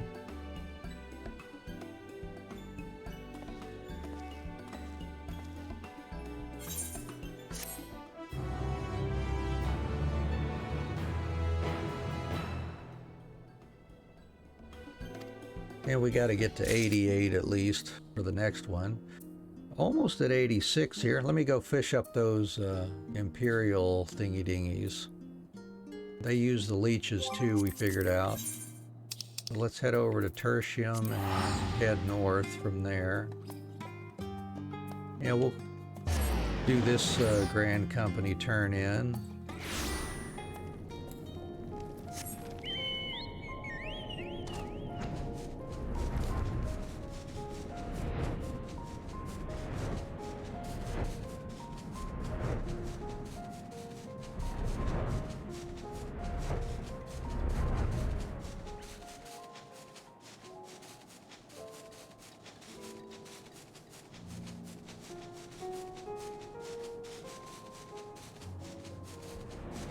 I think I can fish off of this bridge here, maybe.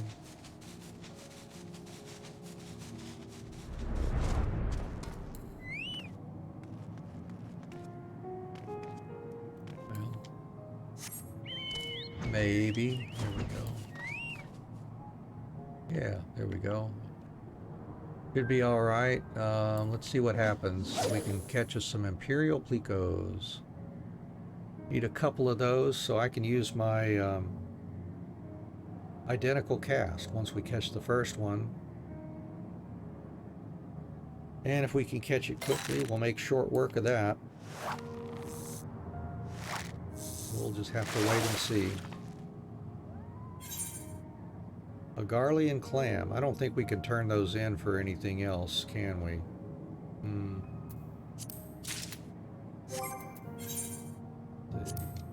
I can't even descent those. Yeah.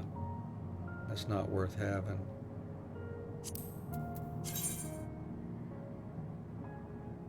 Oh, you know what I can do? I can release those. Oops. Yeah, let's release the Garlean clams. And turn off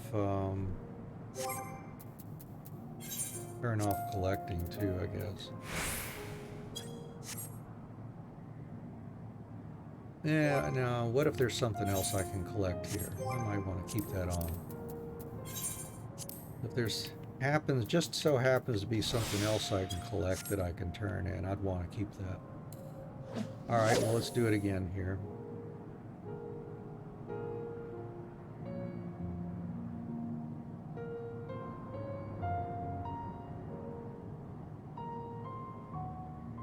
Come on, Imperial Pleco.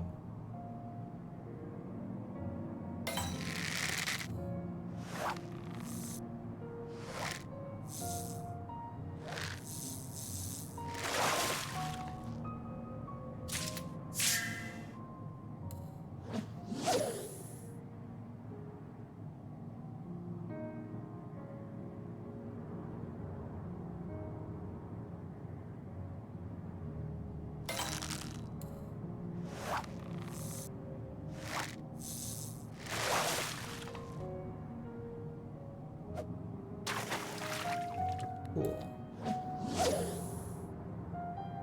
Toss those back.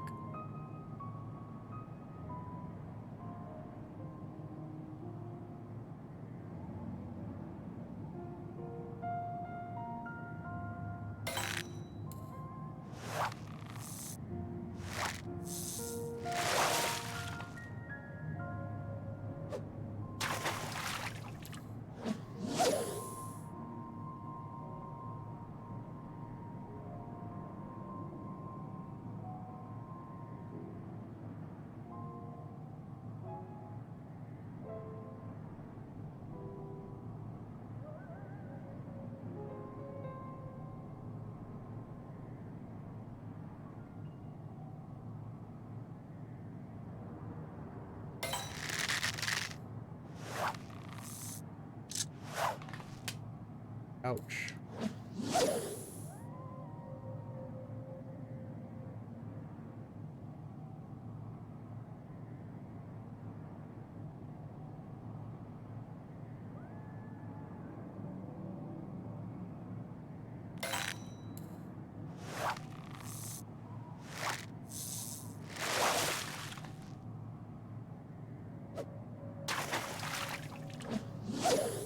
And I probably should check, just double check, make sure I've got those. See if there's any bait that narrows those down a little bit more too. That could be handy.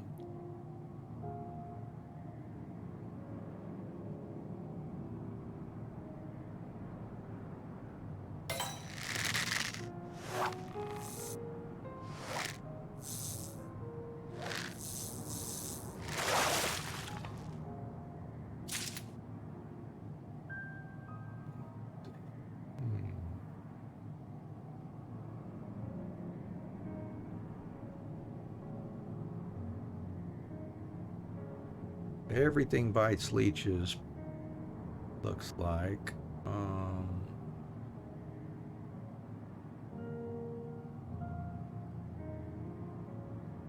Yeah, there's a couple that all eat the same fish, eat the same bait there. Yeah, we might as well just use leeches. Might as well just use the leeches.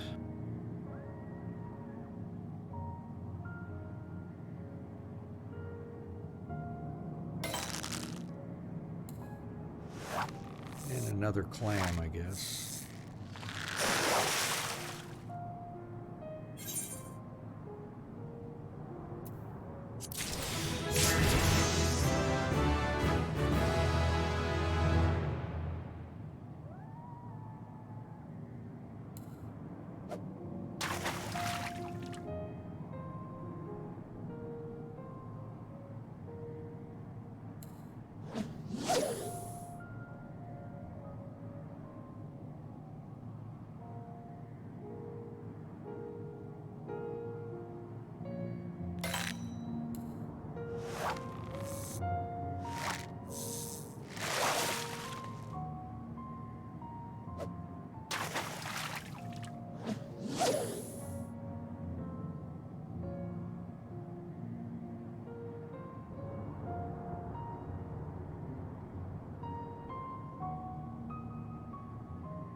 Catching blue tails.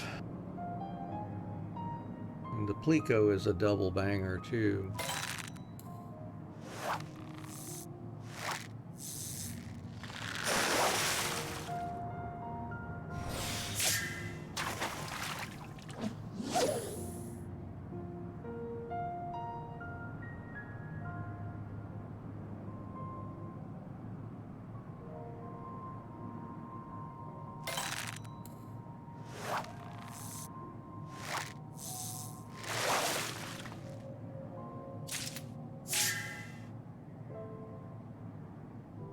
Well, that's a new one.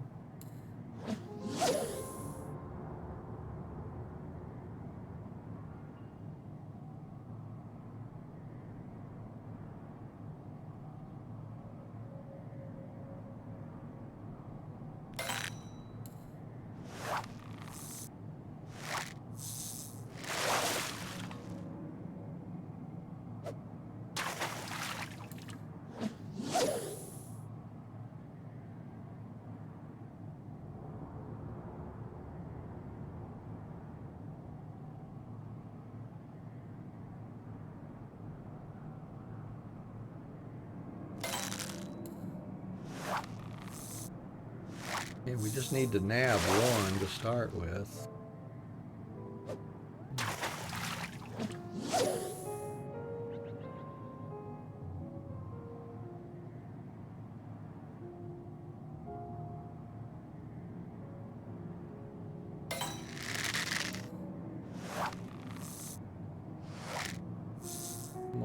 Imperial Plico, please, please.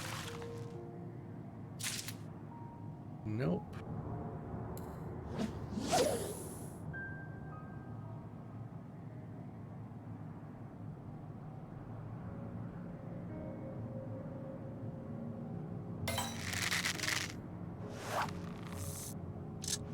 Dang it. I bet the ones we're missing are the Plicos. What do you want to bet?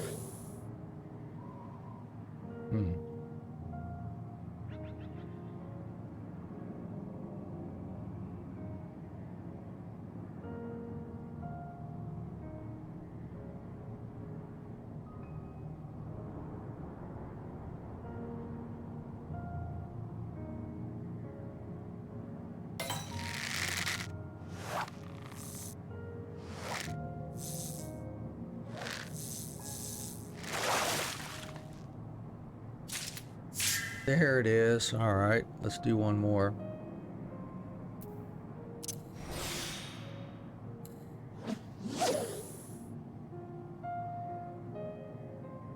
So now, even if we miss it, that identical cast should stay with us until we actually reel one in. That'll be nice.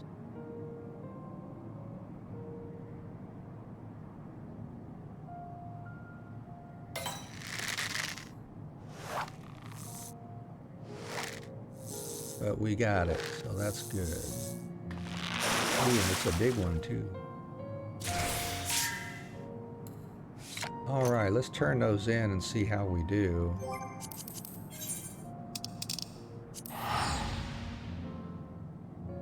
We need to descent the other fish that we got.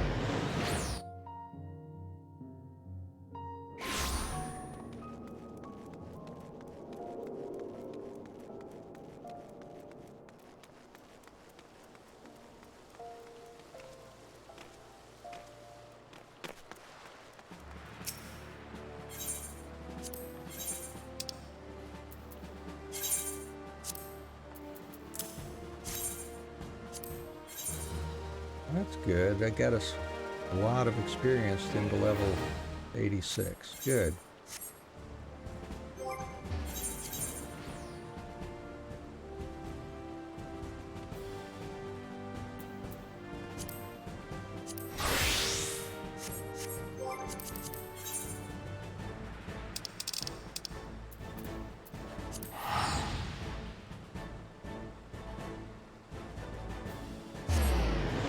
Yeah, I'll check again maybe tonight or, later this afternoon after the reset and see what they have to fish up.